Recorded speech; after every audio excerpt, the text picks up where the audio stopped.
கர்த்தருடைய வார்த்தைக்கு நாம் திரும்புவோம். நம்முடைய தேவன் எப்பேற்பட்ட தேவன்? நம்முடைய தேவன் எப்படிப்பட்ட தேவன்? நல்ல தேவன். அல்லேலூயா. எத்தனை பேர் சொல்றீங்க ஆண்டவர் நல்லவர்? நல்லவர் அப்படின்னாலே அர்த்தம் என்ன? நன்மைகளை மட்டுமே செய்யக்கூடியவருக்கு பேர் தான் நல்லவர். இன்னைக்கு உலகத்தில் எவனை பார்த்தாலும் நல்லவேன்னு இருக்கிறோம். உதாரணம் சொல்லவா? அவர் ரொம்ப நல்லவருங்க, காசு வாங்கிட்டா வேலையை கரெக்டாக முடிப்பார். எவன் நல்லவன்? சம்பளத்துக்கு மிஞ்சி வாங்குற கிம்பளம் வாங்குறவன் நல்லவன். ஏன்னா இன்றைக்கி நல்லவன்ற வார்த்தை கண்டவனுக்கும் போய் சேருது. அவ்வளோதான் ஆண்டவர் சொன்னார், என்னை ஏன்பா நல்லவன்னு சொல்கிற? நான் மனித பிறவியில் வந்திருக்கிறேன். தேவன் ஒருவரை தவிர ஆண்டவர் சொன்னாரா இல்லையா? அப்போ எதுக்கு அப்படி சொன்னார்னா, நல்லவர் என்கிற வார்த்தை மிக உயர்ந்த வார்த்தை. அது ரொம்ப, அதனுடைய அர்த்தம் ரொம்ப மிக மிக உயர்ந்த அர்த்தம். அந்த நல்லவர் என்கிற அந்த பதத்தை, அந்த அர்த்தத்தை கண்ட மனுஷனுக்கும் கொடுக்கக்கூடாது. அதைத்தான் ஆண்டவர் அந்த இடத்துல காமிக்கிறார். தேவன் ஒருவரை தவிர நல்லவன் ஒருவனும் இல்லையே அப்படின்னு சொல்கிறாரு. அப்புறம் இன்னொருத்தர் சொல்கிறார், நானும் தேவனும் நானும் பிதாவும் ஒன்றாக இருக்கிறோம்ட்டார். அப்போ அவர் நல்லவர்னா நானும் நல்லவர்னு அர்த்தம். அந்த இடத்துல அவர் குறிப்பிட்டு சொல்கிறதுக்கு காரணம், யாரை பார்த்தாலும் நல்லவன் சொல்லிகிட்டு இருக்காத, எல்லாருமே பாவத்திலே கர்ப்பம் தரிக்கப்பட்டு வந்த மனுஷன்தான். யார் ஆண்டவரை ஏற்றுக்கொள்கிறார்களோ அவர்கள் நீதிமான்களாய் மாற்றப்படுகிறார்கள். யார் ஆண்டவரை ஏற்றுக்கொள்ளலையோ அவர்கள் பாவிகளாகவே தொடர்கிறார்கள் தங்களுடைய வாழ்க்கையை. ஆகையினாலே நல்லவர் என்று சொல்வதற்கு முழு முதல் தகுதியானவர் நம்முடைய ஆண்டவராகிய இயேசு கிறிஸ்து ஒருவர் மட்டும்தான். அவர் நல்லவர் மட்டுமல்ல, அவர் பெருக்கத்தின் தேவன். அல்லேலூயா. அவர் தாராளத்தின் தேவன். அல்லேலூயா. அவர் ஏராளமாய் கொடுக்கிற தேவன். அல்லேலூயா. நாம் நன்றாய் இருக்க வேண்டும் என்பதற்காக தன்னையே நாசமாக்க ஒப்பு கொடுத்த தேவன் கல்வாரி சிலுவையிலே. அல்லேலூயா. அப்பேற்பட்ட தேவனுடைய பெருக்கத்தின் பிரமாணத்தை குறித்து தொடர் போதனை நாம் போதிக்கப் போகிறோம். தேவனுடைய பெருக்கத்தின் பிரமாணம் செய்தியினுடைய தலைப்பு தான். வாசிக்கலாம். சங்கீதம் 115 12 முதல் 15 வசனங்கள். கர்த்தர் நம்மை நினைத்திருக்கிறார், அவர் ஆசீர்வதிப்பார். இஸ்ரவேல் குடும்பத்தாரை ஆசீர்வதிப்பார். அவர் ஆரோன் குடும்பத்தாரை ஆசீர்வதிப்பார். கர்த்தருக்கு பயப்படுகிற பெரியோரையும் சிறியோரையும் ஆசீர்வதிப்பார். கர்த்தர் உங்களையும் உங்கள் பிள்ளைகளையும் வர்த்திக்க பண்ணுவார். வானத்தையும் பூமியையும் படைத்த கர்த்தராலே நீங்கள் ஆசீர்வதிக்கப்பட்டவர்கள். போதும். கர்த்தர் நம்ம என்ன செய்திருக்கிறாரா? நினைத்திருக்கிறார்னா என்ன அர்த்தம்? என்ன அர்த்தம்? நினைத்திருக்கிறார் அப்படின்னா என்ன அர்த்தம்? அவருடைய மைண்டில் நாம் இருக்கிறோம்னு அர்த்தம். அப்போ நாம் என்ன சொல்ல முடியாது ஆண்டவரை பார்த்து, ஆண்டவரே உமக்கு கண் இருக்குதா, உமக்கு காது இருக்குதா, நான் அழுகிறது உமக்கு கேட்குதா அப்படின்னு என்ன செய்ய முடியாது, சொல்ல முடியாது. ஏன்னா அந்த வசனம் தெரியாதனால நம்ம ஒரு வேளை அப்படி சொல்லிட்டு இருந்திருக்கலாம். கர்த்தர் நம்மை நினைத்திருக்கிறார். அவர் என்ன செய்வாரா? அவர் சபிப்பார்னு போடல, என்ன போட்டிருக்கு? அவர் ஆசீர்வதிப்பார். அப்ப கர்த்தருக்கு அடுத்து என்ன சொல்லப்பட்டிருக்கு? இஸ்ரவேல் குடும்பத்தாரை ஆசீர்வதிப்பார். இப்ப நம்ம நினைக்கலாம், நமக்கு என்ன அதை பத்தி? நாம இஸ்ரவேல் குடும்பத்தார் கிடையாது, நாம இந்தியர்கள். இஸ்ரவேல் வம்சம்னா ஆபிரகாமுடைய வம்சம். இஸ்ரவேல் குடும்பத்தாரை அவர் ஆசீர்வதிக்கிறார். ரைட், ஆசீர்வாதமா இருந்துட்டு போட்டோம். அடுத்து ஆரோன் குடும்பத்தாரை என்ன செய்கிறாரா? ஆசீர்வதிக்கிறார். ரைட். அடுத்து கர்த்தருக்கு பயப்படுகிற பெரியோரையும் சிறியோரையும் ஆசீர்வதிப்பார். கர்த்தருக்கு பயப்படுகிற பெரியோரையும் சிறியோரையும். இது இஸ்ரவேல் வம்சத்துக்கு மட்டும் சொல்லப்பட்ட வார்த்தை அல்ல. கர்த்தருக்கு யாரெல்லாம் பயப்படுகிறார்களோ, தேவனுடைய வார்த்தைகளுக்கு யாரெல்லாம் மரியாதை கொடுக்கிறார்களோ, தேவனுக்கு யாரெல்லாம் கனத்தை கொடுக்கிறார்களோ அவர்களுக்கு அந்த பெரியோரையும் சிறியோரையும் அவர் என்ன செய்கிறாராம்? ஆசீர்வதிப்பார். அடுத்து கர்த்தர் உங்களையும் உங்கள் பிள்ளைகளையும் கர்த்தர் உங்களையும் உங்கள் பிள்ளைகளையும் வர்த்திக்க பண்ணுவார். அப்படின்னா என்ன அர்த்தம்? பெருக பண்ணுவார்னு அர்த்தம். கர்த்தர் உங்களையும் உங்கள் பிள்ளைகளையும் பெருக பண்ணுவார். அடுத்து வானத்தையும் பூமியையும் படைத்த கர்த்தராலே வானத்தையும் பூமியும் படைத்த கர்த்தராலே நீங்கள் ஆசீர்வதிக்கப்பட்டவர்கள். நீங்கள் ஆசீர்வதிக்கப்பட்டவர்கள். யாரு? அவரை ஆண்டவராக சொந்த இரட்சகராக ஏற்றுக்கொண்ட ஒவ்வொரு பிள்ளைகளும் வானத்தையும் பூமி உண்டாக்கின கர்த்தராலே என்ன செய்யப்பட்டிருக்கிறாங்களாம்? ஆசீர்வதிக்கப்பட்டவர்கள். அப்ப நாம யாரு? ஆசீர்வதிக்கப்பட்டவர்கள். அல்லேலூயா. அல்லேலூயா. இங்கிலீஷ்ல எப்படி வருது? 14வது வசனம், The Lord shall increase you more and more, you and your children. அதாவது என்ன அர்த்தம்? மோர் அண்ட் மோர் அப்படின்னா அதிகமாய் வர்த்திக்க பண்ணுவாராம். தமிழில் அந்த வார்த்தையை விட்டுட்டாங்க. கர்த்தர் உங்களையும் உங்கள் பிள்ளைகளையும் வர்த்திக்க பண்ணுவார்னு வந்துச்சு. அந்த வர்த்திக்க பண்ணுவாருக்கு முன்னாடி என்ன வரணும்? மோர் அண்ட் மோர் அப்படின்னா அதிகமாய் வர்த்திக்க பண்ணுவார். யார? உங்களையும் உங்க பிள்ளைகளையும். ஆகவே தான் சொல்லுகிறேன், நம்முடைய ஆண்டவர் நல்லவர். அவர் நமக்கு நன்மைகளை மட்டுமே செய்யக்கூடியவர். நன்மைகளிலும் உயர்தரமான நன்மைகளை நம்முடைய வாழ்விலே செய்யக்கூடிய தேவன். அல்லேலூயா. இந்த மாதிரியான வசனங்களின் அடிப்படையில் தான் ஆதியாகமம் 1வது அதிகாரம் 2வது அதிகாரம் 3வது அதிகாரத்தினுடைய அடிப்படையில் தான் இயேசுவை நல்லவர் என்று சொல்லுகிறோம், கர்த்தரை நல்லவர் என்று சொல்லுகிறோம். அவர் நமக்கு நல்லது மட்டும்தான் செய்வார்னு சொல்கிறோம். அல்லேலூயா. வெறும் ஆவிக்குரிய ரீதியில மட்டுமல்ல, மாம்ச பிரகாரமாகவும் நீங்களும் நானும் அதிகமாய் வர்த்திக்கப்பட வேண்டும் என்பதுதான் தேவனுடைய விருப்பம். பெருக்கம், ஆசீர்வாதம், ஐஸ்வர்யம், தெய்வீக சுகம், அப்புறம் மியூசிக், இசை, இது எல்லாமே தேவனோடு சம்பந்தப்பட்ட காரியம். இதெல்லாம் யாரோட சம்பந்தப்பட்டிருக்கு? பெருக்கம் அப்படின்னாலே தேவனுக்கும் அதுக்கும் தான் நிறைய சம்பந்தம். ஆசீர்வாதம் அப்படின்னாலே ஆண்டவருக்கும் அதுக்கும் தான் சம்பந்தம். ஐஸ்வர்யம் அப்படின்னாலே தேவனுக்கும் ஐஸ்வர்யத்துக்கும் தான் நிறைய சம்பந்தம்.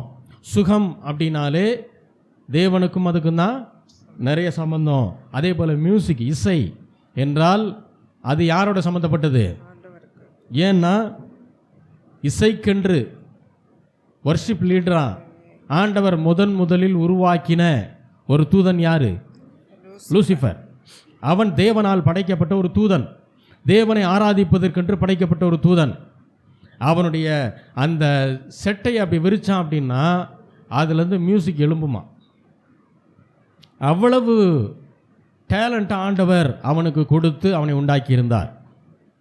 ஆனால் அவன் என்ன பண்ணிட்டான்? நிறைய டேலண்ட் இருந்ததுனால அது மட்டும் இல்லை, அவன் ரொம்ப அழகாகவும் இருப்பான். வசனம் அப்படியே சொல்லுது, லூசிஃபர் மிக அழகாக உண்டாக்கப்பட்டவன். அப்போ அது ஒட்டுமொத்த தேவதூதர் கூட்டத்தை வச்சு பார்த்தா அந்த தூத கூட்டத்தில் யார் தான் ரொம்ப அழகு? லூசிஃபர்.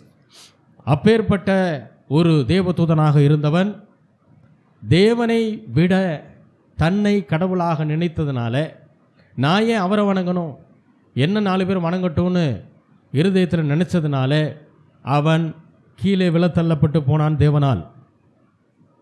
அப்போது மியூசிக்கு ஆண்டவருக்கு பிடிக்குமா பிடிக்காதா? பிடிச்சதுனால தான் ஒருத்தனை உண்டு பண்ணார். பரலோகத்தில் மியூசிக், இசையினுடைய சத்தம் கேட்கணும்னு நினச்சி தான் ஆண்டவர் என்ன செய்தார்?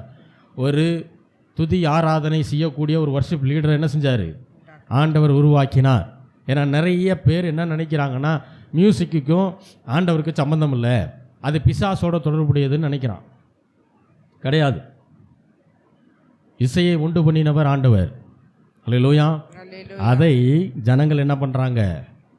பிசாசுக்காகவும் சினிமாவுக்காகவும் உபயோகப்படுத்துகிறாங்க. அவங்க உபயோகப்படுத்துறதுனால அது பிசாசோடு சம்பந்தப்பட்டது கிடையாது. எத்தனை பேருக்கு புரியுது? அல்லேலூயா. தங்கத்தை படைச்சது யாருங்க? ஆண்டவர். அந்த தங்கத்தை எடுத்து வேறு சில காரியங்களுக்கு உபயோகப்படுத்துறதுனால அது அதோடு சம்பந்தப்பட்ட விஷயம் கிடையாது. வேறு சில விக்கிரகங்களுக்கு அதை எடுத்து படைக்கிறதுனால விக்கிரகத்துக்கு தங்கத்துக்கு தான் சம்பந்தம்னு நிறைய பேர் நினைக்கிறாங்க. கிடையாது. உண்டாக்கினவர் யார்? அது உண்டாக்கினவரோடு சம்பந்தப்பட்ட விஷயம். அல்லேலூயா. அப்போ நீங்கள் பெருக வேண்டும் என்று கர்த்தர் விரும்புகிறார். ஆண்டவருடைய விருப்பமே அதான். இஸ்ரவேலை ஆசீர்வதிப்பது தான் கர்த்தருக்கு விருப்பம். பீலேயாம் தீர்க்கதரிசியை இஸ்ரவேல் ஜனங்களை சபிப்பதற்காக ராஜா கூட்டி கொண்டு சென்றான். இவனும் பணம் வாங்கிட்டு அதை செஞ்சிடலான்ட்டு போகிறான். ஆனால் வாயை திறந்தா என்ன தான் வருது? ஆசீர்வாதம். ஆசீர்வாதம் தான் வருது. தேவன் அவனை சபிக்க விட்டவில்லை. அப்போ தம்முடைய ஜனங்கள் சாபத்திலே வாழ்வது, சபிக்கப்பட்டவர்களாக இருப்பது தேவனுக்கு பிரியம் கிடையாது. அவர்கள் சாபத்திலிருந்து விடுதலையாக்கப்பட வேண்டும் என்பதுதான் ஆண்டவருடைய சித்தம். அவர்களை ஆசீர்வதிப்பது தான் தேவனுடைய சித்தம். பவுல் சொல்கிறாரு, நான் நட்டேன், அப்போலோ என்ன செய்தார்? நீர் பாய்ச்சினார். தண்ணீர் பாய்ச்சினார், ஆனால் விளைவிச்சது யாரா? அப்போ அறுவடையை கொடுத்தது யாரு? ஆண்டவர். அறுவடை விதையை விட ஜாஸ்தியாக இருக்குமா கம்மியாக இருக்குமா? அப்போ பெருக்கம் யாரோடு சம்பந்தப்பட்டது? ஆண்டவரோட. அப்போ விதை சின்னது, வரக்கூடிய அறுவடை பெரியது. அல்லேலூயா. அப்போ விளைச்சலை வர்த்திக்க செய்வது யாருடைய வேலை? ஆண்டவர். ஆண்டவருடைய வேலை. அப்போ ஆண்டவர் ஒரு செடியாக இருந்தால் கூட அது பெருகணும்னு தான் நினைக்கிறாரு. அப்போது அவருடைய தன்மையில் உருவாக்கப்பட்ட மனிதன் எப்படி சாபத்திலையும் பாவத்திலையும் வியாதியிலையும் கஷ்டப்படணும்னு அவர் நினைப்பார். முதல்ல அது புரியணும். கர்த்தர் நல்லவர் அப்படின்னு சொல்லும்போது நாம் எந்த அளவுக்கு நல்லா இருக்கணும்னு நாம் நினைக்கிறோமோ அதை விட அவர் என்ன செய்கிறார்? கோடி மடங்கு உயர்வாக நினைக்கிறார். அதனால சொன்னார், உங்கள் நினைவுகள் என்னுடைய நினைவுகள் அல்ல, உங்களுடைய நினைவுகளை காட்டிலும் பல ஆயிரம், வானத்துக்கு பூமிக்கு எவ்வளோ தூரமோ அவ்வளோ உயர்வான நினைவுகளை நான் உங்கள் மேல் என்ன செய்திருக்கிறேன்? வைத்திருக்கிறேன் என்று சொல்லுகிறார். ஆகையினால தான் நான் பெருக்கத்தை நம்புகிறேன், தேவனும் அதை விரும்புகிறார். அதனால தான் இது ஒன்றும் தவறு கிடையாது. ஏன்னா நிறைய பேர் என்ன சொல்கிறாங்கன்னா, ஆசீர்வாதமே தப்பு, அதை பேசவே கூடாது. ஏன்னா அதை பேசினா ஜனங்க பூரா அந்த ஆசீர்வாதத்தின் மேலே ஆண்டவரை விட்டுட்டு ஆசீர்வாதத்தின் மேலே கண் வச்சு போயிடுவாங்க அப்படின்னு நினைக்கிறாங்க. அவர்களுக்கு நான் சொல்லுகிற ஒரு பதில் என்னென்னா, இப்போது நம்முடைய தமிழ்நாடு கவர்மெண்ட் இருக்குது. அவர்கள் சில பெண்களுக்கு சில ஸ்கீம் மூலமாக என்ன செய்கிறாங்க? மாதம் மாதம் ஒரு 1000 ரூபா போடுறாங்க. சிலருக்கு வேறு ஸ்கீமில் என்ன பண்ணுறாங்க? இப்போ விதவைகள் உதவித்தொகை அப்படின்லாம் இருக்குது இல்லையா? அப்போ அவங்களுக்கு வேற ஒரு அமௌண்ட்டை போடுறாங்க. ரைட்டா? இப்போது இந்த பெனிஃபிட்டை வாங்கிட்டு இருக்கிறவங்க, இந்த பெனிஃபிட்டை இந்த பணத்தை எதிர்பார்த்து அதை அனுபவித்து கொண்டிருக்கிற ஜனங்கள், இது எந்த கவர்மெண்ட்டு போடுதுன்றத ஞாபகம் வச்சுருப்பாங்களா இல்லையா? இருக்குமா இருக்காதா? எந்த கவர்மெண்ட் ஆட்சியிலிருந்து இதை செய்கிறாங்கன்றது அவங்களுக்கு தெரியுமா தெரியாதா? தெரியும். அப்போ அடுத்த எலெக்ஷன் வரும்போது இவங்க எதுக்கு ஓட்டு போடுவாங்க? அந்த கவர்மெண்ட். இவங்க அதை விட்டுவிட்டு 1000 ரூபாவே பார்த்துக்கிட்டு இருப்பாங்களா? எந்த கவர்மெண்ட்டு போடுதுன்றதெல்லாம் விட்டுவிட்டு 1000 ரூபா வருதா, 1200 ரூபா வருதான்னு இதையே பார்த்துக்கிட்டு இருப்பாங்களா உட்காந்து? இல்லை. அப்போது சாதாரணமாக மாம்ச பிரகாரமாக நடக்கக்கூடிய ஒரு ஆதாயத்துக்கே ஜனங்கள் கரெக்டாக புரிஞ்சு வச்சுருக்கிறாங்க. இது யார் போடுறா அப்படின்னு சொல்லி, யார் போடுறாங்களோ அவங்கள தான் பார்க்குறாங்க. எந்த கவர்மெண்ட் அதை செய்தோ, அந்த நன்மை செய்தோ, அந்த கவர்மெண்ட்டை தான் பார்க்குறாங்க ஜனங்க. அப்படி இருக்கும்போது ஆவிக்குரிய வாழ்க்கையில் ஆண்டவர் நம்மை ஆசீர்வதிக்கும் போது நாம் எப்படி ஆண்டவரை விட்டு விட்டு ஆசீர்வாதத்தின் மீது கண் வைப்போம்?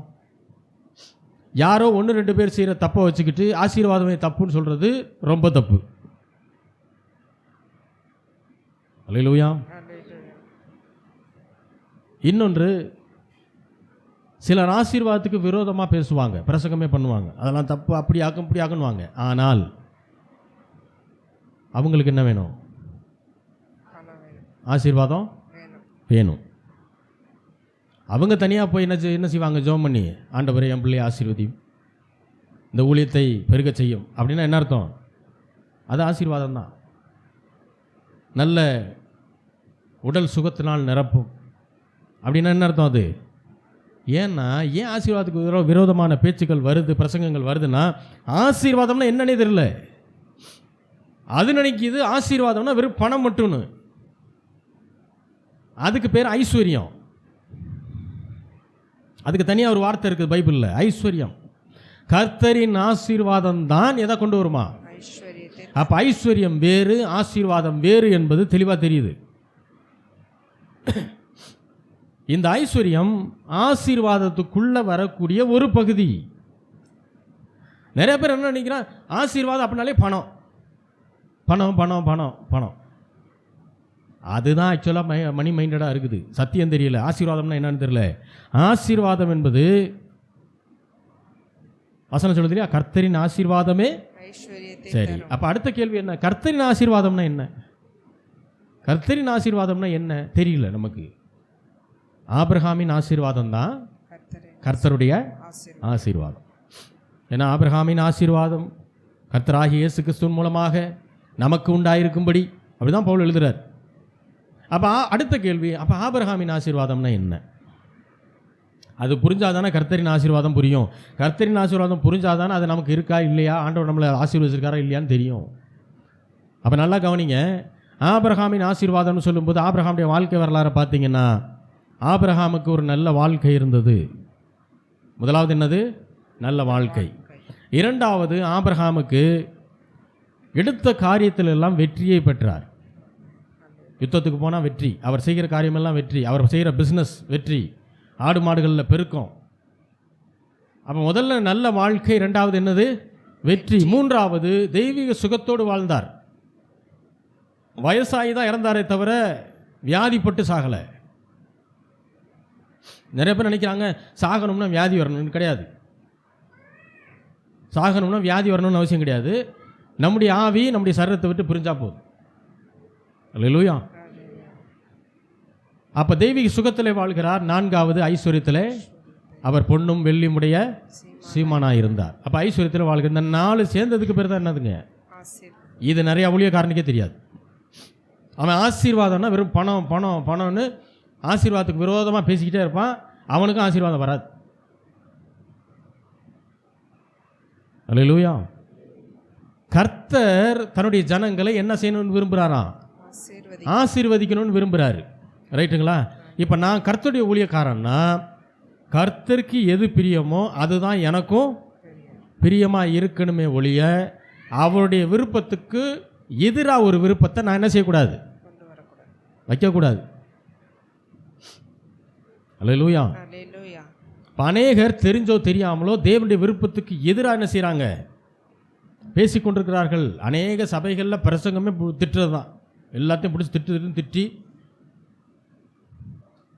ஆனால் என்ன கொடுமைன்னா அப்படிப்பட்ட சர்ச்சுக்கும் ஜனங்க தொடர்ந்து போயிடுவாங்க. எனக்கு ரொம்ப ஆச்சரியமாக இருக்கும், எப்படிங்க நீங்கள்லாம் போகிறீங்கன்னு. நான்லாம் ஒரே வாரம் தான் சல்யூட் போட்டு வெளியே வந்துடுவேன் நான். ஆனால் தொடர்ந்து போய் உட்காந்துக்கிருவாங்க. ஐயோ,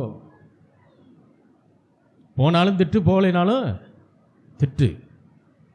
இல்லையா? நிறைய பேருக்கு அனுபவம் இருக்கும் போல் இருக்கு. சிலர் எப்படி ஆயிடுறாங்கன்னா இந்த மாதிரி கேட்டு கேட்டு கடைசியில் அவங்க சொல்கிறது என்னென்னா, இன்றைக்கி நல்லா இருந்துச்சுங்க செய்தி, நல்லா குடுன்னு கொடுத்தாரு. எப்படி?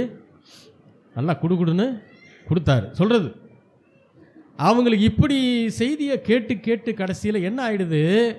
பாஸ்டர் திட்டினா தான், செய்தியில் நம்மளை திட்டினா தான் இன்றைக்கி செய்தியே நல்லா இருந்துச்சுன்ற லெவலுக்கு இவங்க மைண்டு மாறிடுது. அப்படி நினச்சிடுறாங்க. நீங்கள் நல்லா கவனிங்க, ஆண்டவர் நிறைய இடத்துல போதிக்கிறார். மத்தேயு, மார்க்கு, லூக்கா, யோவான்லாம் போதிக்கிறார். சில இடங்களில் திட்டுவார், நாசூக்கா திட்டுவார். அவங்களுக்கு புரிஞ்சிடும், புரிகிற அளவுக்கு திட்டிடுவார். எல்லா இடத்துலையும் என்ன செய்ய மாட்டார்? திட்ட மாட்டார். வசனத்தை தான் போதிப்பார். அப்போது கர்த்தருக்கு நாம் ஆசீர்வதிக்கப்பட வேண்டும் என்பது தான் பிரியம். இஸ்ரவேலும் ஆசீர்வதிக்கப்படணும், ஆரோன் குடும்பத்தாரும் ஆசீர்வதிக்கப்படணும். அப்புறம் சொல்கிறாரு, கர்த்தருக்கு பயப்படுகிற பெரியோர் சிறியோர் எல்லாரும் என்ன செய்வாரா? ஆசீர்வதிப்பார். இப்போ அந்த லிஸ்ட்டில் நம்ம எல்லாம் வந்துடுவோமா? நம்ம இஸ்ரவேல் குடும்பத்தாராக இல்லாமல் இருக்கலாம், ஆரோன் வம்சமாக இல்லாமல் இருக்கலாம், நாம் அந்நியர்களாக இருக்கலாம், புறஜாதிகளாக இருக்கலாம். ஆனால் நாம் கர்த்தருக்கு பயந்தோம் என்றால், கர்த்தருக்கு பயப்படுறதுன்னா என்னது? அவருடைய வார்த்தைகளுக்கு என்ன செய்யணும்? அது பயப்படுதல்னு சொல்லும்போது சில பேர் எப்படி புரிஞ்சுக்கிறாங்கன்னா அப்படியே பயந்து நடுங்கிறதுன்னு நினைக்கிறாங்க. அப்படி இல்லை. கர்த்தருக்கு மரியாதை கொடுப்பது, அவருடைய வசனங்களுக்கு மரியாதை கொடுப்பது, அவர் செய்யின்னு சொன்னதை செய்யணும், செய்யக்கூடாதுன்னு சொன்னதை சரியான வெளிப்பாட்டோடு செய்யக்கூடாது. இவ்வளோதான் விஷயம். அதுதான் கர்த்தருக்கு பயப்படுகிற பெரியோரையும் சிறியோரையும் அவர் ஆசீர்வதிக்கிறார். நீங்கள் கர்த்தருக்கு பயந்து நடக்கிறீங்க அப்படின்னா உங்களையும் உங்கள் பிள்ளைகளையும் அதிகமாக என்ன செய்கிறாராம்? வர்த்திக்க பண்ணுகிறார். வானத்தை பூமி படைத்த கர்த்தராலே நீங்களும் நானும் ஆசீர்வதிக்கப்பட்டிருக்கிறோம். அதனால தான் ஆண்டவர் சொல்கிறாரு, ஆதாமி ஏவாளை உண்டு பண்ணி முடிச்ச உடனே என்ன சொல்றார்? நீங்கள் பழுகி பெருகி. பூமி என்ன செய்யணுமா? நிரப்புங்க. பெருக்கத்திற்கும் ஆண்டவருக்கு சம்பந்தம் இல்லைன்னா ஆதாமையும் ஏவாளையும் பார்த்து ஆண்டவர் இந்த வார்த்தையை சொல்லியிருக்கவே மாட்டார். நான் கேட்குறேன், ஆதாமையும் ஏவாளை உண்டு பண்ண ஆண்டவரால் உலகம் முழுவதும் அல்லது பூமி முழுவதும் மனிதர்கள் பெருகுவார்களாக அப்படின்னு ஒரு வார்த்தை சொல்லியிருந்தா என்ன நடந்திருக்கும்? இவங்க 2 பேரும் எப்படி உண்டாக்கப்பட்டாங்களோ அதுபோல் எல்லாரும் பூமி முழுக்க மனுஷங்க நிறைஞ்சிருவாங்கல்ல. ஆனால் ஆண்டவர் என்ன சொல்கிறாரு? அப்படிலாம் பண்ணலை. ஒரே ஒரு பேர் ஆதாம் ஏவாளை உண்டு பண்ணிட்டு நீங்கள் என்ன செய்யுங்க? பழுகி பெருகுங்கள் என்று அவர்களை ஆசீர்வதித்தார். அப்போ பெருக்கம் என்பது, ஆசீர்வாதம் என்பது தேவன் ஆதி முதல் கொண்டிருந்த விருப்பம். இந்த சத்தியம் ஏதோ புதுசாக வெளிநாட்டிலேருந்து வந்ததுன்னு நினைக்கிறாங்க சிலர். அதெல்லாம் கிடையாது. இது பைபிளில் இருந்தால் இருக்குது. ஒழுங்காக படிக்காதனால தெரியல. ஏன்னா சிலர் அப்படி நினைக்கிறது, இது ஏதோ வெளிநாட்டிலேருந்து வந்திருக்குது இந்த சத்தியம்லாம். ஆசீர்வாதம்ன்றது ஆசீர்வாதம்ன்றது பைபிளில் இருக்குது. ஆதியாகமம் 1, 2, 3 ஒழுங்காக படித்தா தெரியும். நீங்கள் பெருக வேண்டும் என்று நினைப்பது மட்டுமல்ல, உங்கள் பிள்ளைகளும் பெருக வேண்டும் என்று என்ன செய்கிறாரா? நீங்கள் கூட அப்படி நினச்சிருப்பீங்களான்னு தெரியாது. நீங்கள் கூட அப்படி நினைப்பீங்களான்னு தெரியாது. ஆனால் கர்த்தர் என்ன நினைக்கிறாரு? நீங்களும் பெருகணுமா, உங்கள் பிள்ளைகளும். அப்படின்னா என்ன அர்த்தம்? உங்கள் சந்ததியே பெருகி இருக்கணும் எல்லா விதத்துலையும். நிறைய பேர் பிள்ளைகளை குறித்து கவலைப்படுறாங்க. அவங்க என்ன நினைக்கிறாங்கன்னா, கவலைப்படுறதுனால நம்ம ஒரு நல்ல பெற்றோர் நினைக்கிறாங்க. தப்பு. கவலைப்படுறதுனால நீங்கள் நல்ல பெற்றோர் அல்ல. ஏன்னா வேதம் சொல்லுகிறது, நீங்கள் ஒன்றுக்கும் சொல்லிடுச்சா, நீங்கள் ஒன்றுக்கும். அப்படின்னா என்ன அர்த்தம்? உங்கள் பிள்ளைகளுக்காக நீங்கள் கவலைப்படக்கூடாது. அப்போ என்னதான் பண்ணுறதுன்னா, தேவனுடைய வார்த்தை விசுவாசித்து நடக்க நீங்கள் உங்களை அர்ப்பணிக்கணும். சூழ்நிலை எப்படி இருந்துட்டு போட்டோம், நல்ல சூழ்நிலையோ கெட்ட சூழ்நிலையோ. ஆனால் தேவனுடைய வசனத்தை வைத்து நாம் விசுவாசிக்கும் போது சூழ்நிலையை நம்ப மாட்டோம். சூழ்நிலை என்ன செய்ய மாட்டோம்? நம்ப மாட்டோம். அப்போ சூழ்நிலை நம்மை பாதிக்காது. அல்லேலூயா. அப்போ நீங்கள் ஒன்றுக்கும் கவலைப்படாமல் எல்லாவற்றையும் என்ன செய்யணுமா? ஸ்தோத்திரத்தோட கூடிய ஜபத்தினாலும் வேண்டுதலினாலும் தேவனுக்கு என்ன செய்யணுமா? தெரியப்படுத்தணும். அப்போ கவலைப்படாதீங்கன்றது தான் ஆண்டவருடைய முக்கியமான. அப்போ ஆண்டவர் என்ன விரும்புகிறார்னா, தன்னுடைய பிள்ளைகள் கவலைப்பட்டு கலங்கி நிற்கணும்னு ஆண்டவர் ஒரு நாளும் விரும்புகிறதில்லை. அவர் எப்பவுமே என்ன விரும்புகிறாரு அப்படின்னா, சந்தோஷமாக இருங்கள், சந்தோஷமாக இருங்கள் என்று மறுபடியும் சொல்லுகிறேன். அதை தான் ஆண்டவர் விரும்புகிறார். நீங்களும் சொல்லலாம், ஐயா நானும் சந்தோஷமாக இருக்கணும்னு தான் நினைக்கிறேன், ஆனால் குடும்பத்தின் சூழ்நிலை, பிள்ளைகளுடைய பிரச்சனை, வீட்டில் என் கூட ஒன்று இருக்குது, அதோட பிரச்சனை, இதெல்லாம் தாங்க முடியலையா, என்ன பண்ணுறது? அதைத்தான் சொன்னேன். சூழ்நிலையை என்ன செய்யாதீங்க, அதை உங்கள் மைண்டில் வைக்காதீங்க. கர்த்தரை மட்டும் மைண்டில் வைங்க, அப்படியே வார்த்தையை மைண்டில் வைங்க. அப்போ சூழ்நிலை உங்களை பாதிக்காது. உங்களுடைய சமாதானத்தை நீங்கள் இழந்து போக மாட்டீங்க. உங்கள் இருதயத்தில் சமாதானம் இருந்தால் நீங்கள் எப்பயுமே கூலாக தான் இருப்பீங்க. எத்தனை பேர் புரியுது? ஏன் அழுகை வருது? அழுகை ஏன் வருது? ஒரு மோசமான சூழ்நிலை. அந்த சூழ்நிலையை மைண்டில் வச்சு என்ன செய்கிறது? அதையே தியானம் பண்ணிக்கிட்டே இருக்குது. அதுக்கு பிறகு தான் தியானம். அதை யோசிச்சுக்கிட்டே இருக்குது. அப்போ என்ன ஆட்டோமேட்டிக்காக அழுகை வந்துடும். இப்போ நம்முடைய விசுவாசம் சூழ்நிலை மேலே இருக்கா, ஆண்டவர் மேலே இருக்கா? சூழ்நிலை மேலே இருக்குது. அதனால தான் அந்த மாதிரி அழுகிறது தப்புன்னு சொல்லுவேன் நான். அந்த சூழ்நிலையை மாற்றக்கூடியவர் ஒருவேளை உங்கள் பக்கத்தில் இருக்காருன்னு வைங்க, அழுவீங்களா நீங்கள்? ஆனால் உங்களுக்குள்ளே இருக்காரு, அப்புறம் அழுகிறீங்க. பக்கத்தில் இருந்தாலே அழுக மாட்டோம்னு சொல்கிற ஆட்கள் உங்களுக்குள்ளே இருக்கிறாரே, அப்புறம் அழுகிறீங்க. ஏன்னா எனக்குள்ளே அவர் இருக்கிறார்ன்றதை நம்ம மறந்து போயிடுறோம். அதனால்தான் சந்தோஷத்தினால, நன்றி பெருக்கினால வரக்கூடிய கண்ணீர் நல்லது. துக்கத்தினாலையும் பிரச்சனையினாலும் வரக்கூடிய, அதை நினச்சி கவலைப்பட்டு வரக்கூடிய கண்ணீர் நல்லது அல்ல. அது அவிசுவாசத்தின் அழுகை. அது ஆண்டவர் ஒரு நாள் என்ன செய்கிறதில்ல, விரும்புறதில்ல. சங்கீதம் 115 16 முதல் 18 வசனங்களை வாசிக்கலாம். வானங்கள் கர்த்தருடையவைகள், பூமியையோ மனுபுத்திரருக்கு கொடுத்தார். மரித்தவர்களும் மௌனத்தில் இறங்குகிற அனைவரும் கர்த்தரை துதியார்கள். நாமோ இது முதல் என்றென்றைக்கும் கர்த்தரை ஸ்தோத்தரிப்போம். அல்லேலூயா. மரித்தவர்களும் மௌனத்தில் இறங்குகிற அனைவரும் கர்த்தரை துதிக்க மாட்டார்கள். அப்போது ஆராதனை நேரத்தில் ஒரு மனிதன் துதிக்காம பாடாம நின்று கொண்டிருக்கிறார் அப்படின்னா அவர் யாருக்கு எதற்கு சமம்? அவர் மரித்தவனுக்கு சமம். அதனால சர்ச்சுக்கு வந்துட்டோம், ஆண்டவர் ஆராதிக்கிறோம்னா முழு பேலத்தோடு ஆராதிக்கணும். சிலர் சொல்கிறாங்க, ஐயா இந்த பாட்டெலாம் எங்களுக்கு தெரியல, ரொம்ப புது பாட்டாக இருக்குது எங்களுக்கு, அதனால் தெரியல. எல்லா பாட்டும் ஒரு காலத்தில் புது பாட்டு தான், ஞாபகம் வச்சுக்கோங்க. எல்லா பாட்டும் அதை எப்போ நம்ம பாடுறதுக்கு முயற்சி பண்ணுறோமோ பாட பாட தான் அது நமக்கு என்ன செய்யுது? பழைய பாட்டாக மாறுது. அல்லேலூயா. அதனால் புது பாட்டு பழைய பாட்டுன்றது இல்லை, வார்த்தை சரியாக இருக்கிற பாட்டு, வார்த்தை தப்பாக இருக்கிற பாட்டு, அவ்வளோதான். அப்போ நாம் அதை முயற்சி எடுக்கும்போது, பாடுறதுக்கு முயற்சி பண்ணும்போது அந்த வார்த்தைகளை நாம் என்ன செய்ய முடியும்? நினைவில் வச்சுக்கிட்டு பாட முடியும். நாம் மரித்தவர்கள் அல்ல, ஆகையினால் நாம் தேவனை துதிக்கணும். அல்லேலூயா. அடுத்து சொல்கிறாரு, வானங்கள் கர்த்தருடையவைகள், பூமியையோ மனுபுத்திரருக்கு கொடுத்தார். வானம் யாரோடது? கர்த்தருடையது. மனுஷன் நினச்சா அந்த வானத்துக்கு போகலாம், சில கோள்களை கண்டுபிடிக்கலாம், சில குறிப்பிட்ட இடத்துல போய் இறங்கலாம், குறிப்பிட்ட காலம் வரைக்கும் இருக்கலாம், பெர்மனண்ட்டாக இருக்க முடியாது. இப்போ இன்றைக்கி சொல்கிறால செவ்வாய் கிரகத்தில் தண்ணி இருக்குது, மனுஷன் வாழ முடியுமான்னு பார்க்குறோம். இன்னும் கொஞ்சம் நாளில் நாங்கள் என்ன செய்ய போகிறோம்? செவ்வாய் கிரகத்துக்கு கூட்டிகிட்டு போக போகிறோம், அங்கே லேண்டர்லாம் விற்பனைக்கு இருக்குது அப்படி இப்படின்னு சொல்கிறான். ஆனால் நான் சொல்கிறேன், எவ்வளோ பெரிய சயின்டிஸ்டாக இருந்தாலும் சொல்கிறேன், நான் வேதத்தின் வார்த்தையை வச்சு சொல்கிறேன், நீங்கள் எத்தனை தடவை வேணாலும் போகலாம், 1 வருஷமோ 2 வருஷமோ அங்கேருந்து ஆராய்ச்சி பண்ணலாம். ஆனால் பர்மனண்ட்டாக நீங்கள் அங்கே இருக்க முடியாது. காரணம், வானங்கள் கர்த்தருடையவைகள். அடுத்த வார்த்தை சொல்கிறார், பூமியையோ மனுபுத்திரருக்கு கொடுத்தார். பூமி யாரோடது? மனுஷனுக்கு. பூமி யாரோடதுங்க? மனுஷருடையது. நீங்கள் நான் யாரப்போ? பூமி யாரோடதப்போ? நம்மளோடது. நம்முடைய அதிகாரம் எங்கே இருக்குது? பூமியில் இருக்குது. பூமிக்கான அதிகாரம் யார்கிட்ட இருக்குது? ஏன்னா பூமியையோ மனிதனுக்கு கொடுத்தார் என்றால் பூமிக்கான அதிகாரத்தை அவர் என்ன செய்திருக்கிறார்? மனிதனுக்கு கொடுத்திருக்கிறார்னு அர்த்தம். அப்போ பூமியிலே வல்லமை உடையவன் யாரு? மனுஷன். இது ஆண்டவருடைய வசனம், இது மாறாது.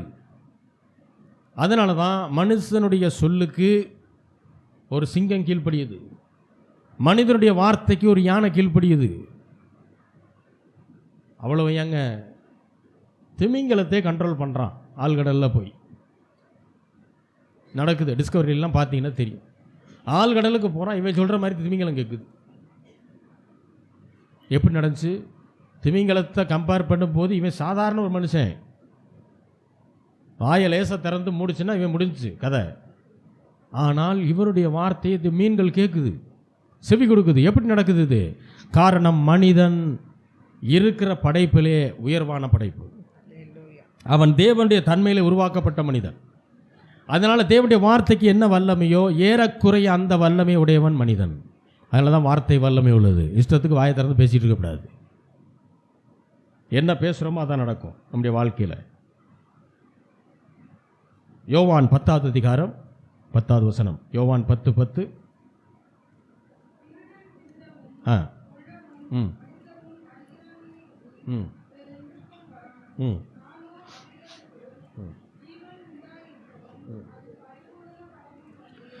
திருடன் எதுக்கு வரானா? திருடவும் கொல்லவும் அழிக்கவும், முற்றிலுமாய் அழிக்கவும் தான் வரான், வேற எதுக்கும் வரமாட்டான். ஆனால் நானும் என்ன செய்கிறேன்?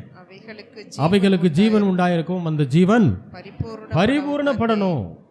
அப்போ ஆண்டவர் என்ன சொல்றாரு? நான் வர்றது எதுக்குன்னா பரிபூர்ணமான ஜீவனை நீங்கள் அடைய வேண்டும் என்பதற்காகத்தான் நான் வர்றேங்கிறார். அப்போ நான் திருட இல்லைங்கிறார். ஏன்னா நான் என்ன செய்கிறேன்? நான் உங்கள்கிட்ட இருக்கிறத திருட வரல, என்கிட்ட இருக்கிற ஜீவனை கொடுக்க வந்திருக்கிறேன். இந்த பரிபூர்ணம்ன்றதுக்கு மோர் அபண்டன்ட்லி அப்படின்னு ஆங்கிலத்தில் வரும். பூரணம் என்றால் நிறைவு, பரிபூர்ணம் என்றால் நிரம்பி வழிகிற ஆசீர்வாதம் என்ற அர்த்தம்.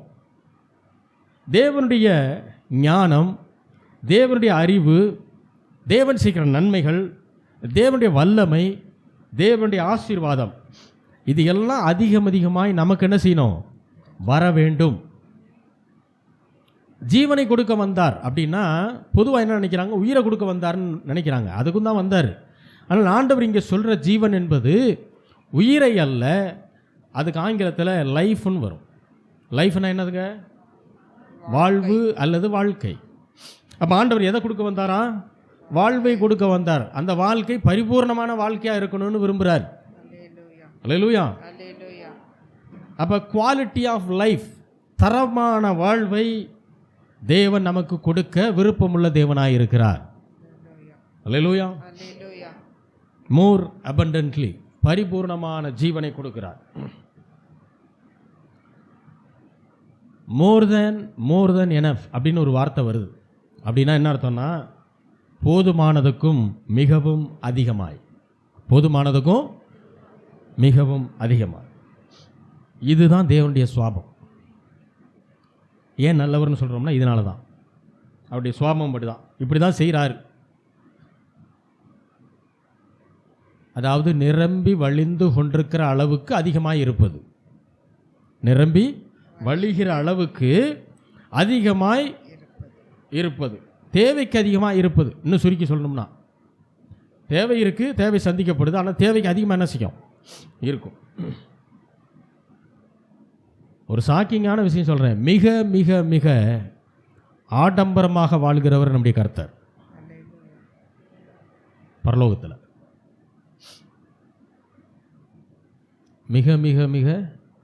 ஏன்னா ஏன் அப்படி சொல்கிறேன்னா, 12 வகையான வஜ்ர கற்களினால் மதில் சுவரை கட்டியிருக்கிறார். நம்ம காம்பவுண்டு சுவர் கட்டினா எதில் கட்டுவோம்? செங்கல். அது கிடைக்கலன்னா ஹேலோ பிளாக், இப்படி புதுசு புதுசாக என்னமோ வந்திருக்கு. அவர் என்ன பண்ணியிருக்காராம்? வஜ்ர கற்கள். ரைட்டுங்களா? அதில் நிறையாது நம்ம பார்த்துக்க கூட மாட்டோம். அடுத்து கீழே ரோடு எதில் போட்டிருக்காரு? தங்கத்தில் ரோடு. நம்ம ஊரில் எதில் போடுவோம்? தாரில் போடுவோம். காங்கிரீட்டில், அதாவது சிமெண்ட்டில் போட்டுட்டு அது பெரிய சாதனை. அது நம்ம ஊரை பொறுத்த வரைக்கும். ஆனால் போட்டும் பிரயோஜனம் இல்லை, குண்டும் குழியுமாக தான் இருக்குது. வண்டி ஓட்டவே முடியலை, தடன்னு அடிக்குது. அதுதான் நம்ம ஊர் ஆளுக போட்டிருக்கிற ரோட்டினுடைய லட்சணம். ஆனால் அதுவே சாதனையாக சொல்லுவோம். இவர் பரலோகத்தில் தங்கத்தில் ரோடு போட்டு அதில் நடந்துக்கிட்டு இருக்காருன்னா, இவரை ஆடம்பரமான ஆண்டவர்னு சொல்கிறத தவிர வேறு என்னத்தை சொல்கிறது? இவர் பூமிக்கு வரும்போது அந்த மகிமையெல்லாம் துறந்து வந்தார், அது உண்மை. ஆனால் அங்கே பரலோகம் ரொம்ப குளிர்ச்சியான இடம், வைக்கலாம் இருக்காது, வேறு வேணா என்னன்னு தெரியாது. அல்லேலூயா.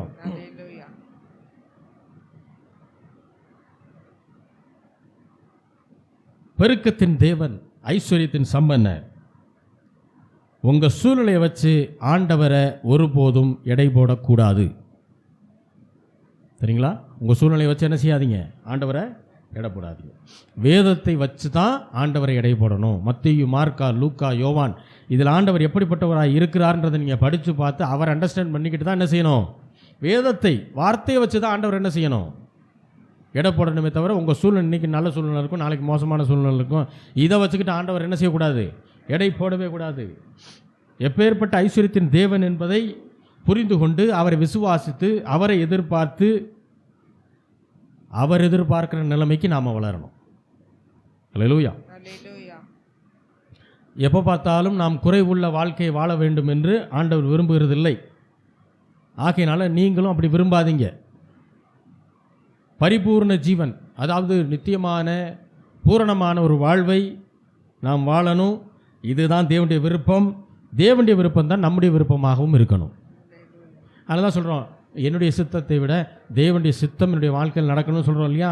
அடுத்த கேள்வி, தேவனுடைய சித்தம் என்ன? அது தெரியணும்ல. அதுதான் தெரியல, அதை தான் சொல்லிகிட்டு இருக்கிறேன். நீங்கள் பெருக்கமாய், ஆசீர்வாதமாய், நன்றாய், பூரணமான ஒரு வாழ்க்கையை வாழ வேண்டும் என்பது கர்த்தருடைய சித்தம். அல்லேலூயா. அதான் சொன்னேன் இல்லையா? ஆவிக்குரிய வாழ்க்கையில் சங்கீதம் 23ன்றது ஆவிக்குரிய வாழ்க்கைக்கான ஒரு படிப்பினை. அது முதலாவது, நான் அவர் என்னை புல்லுள்ள இடங்களிலே மேய்த்து அமர்ந்த தண்ணீர்கள் அது பூரா என்னென்னா பசி இருக்குது, அதனால் ஆட்டை கூட்டிகிட்டு போய் எங்கே போகிறாரு? பசிக்கு சாப்பாடு போட கூட்டிகிட்டு போகிறாரு. தேவை இருக்கும், தேவை சந்திக்கப்படும். அதுதான் ஃபஸ்ட்டு ஸ்டேஜ் ஆவிக்குரிய வாழ்க்கையில். அடுத்த வசனத்தில் பார்த்தீங்கன்னா, என் சத்துருக்களுக்கு முன்பாக எனக்கு ஒரு பந்தியை ஆயத்தம் பண்ணினார். அப்படின்னா என்ன அர்த்தம்? பந்தி அப்படின்னும் போது அதில் தேவைக்கும் அதிகமாக இருக்கும். எத்தனை பேருக்கு புரியுது?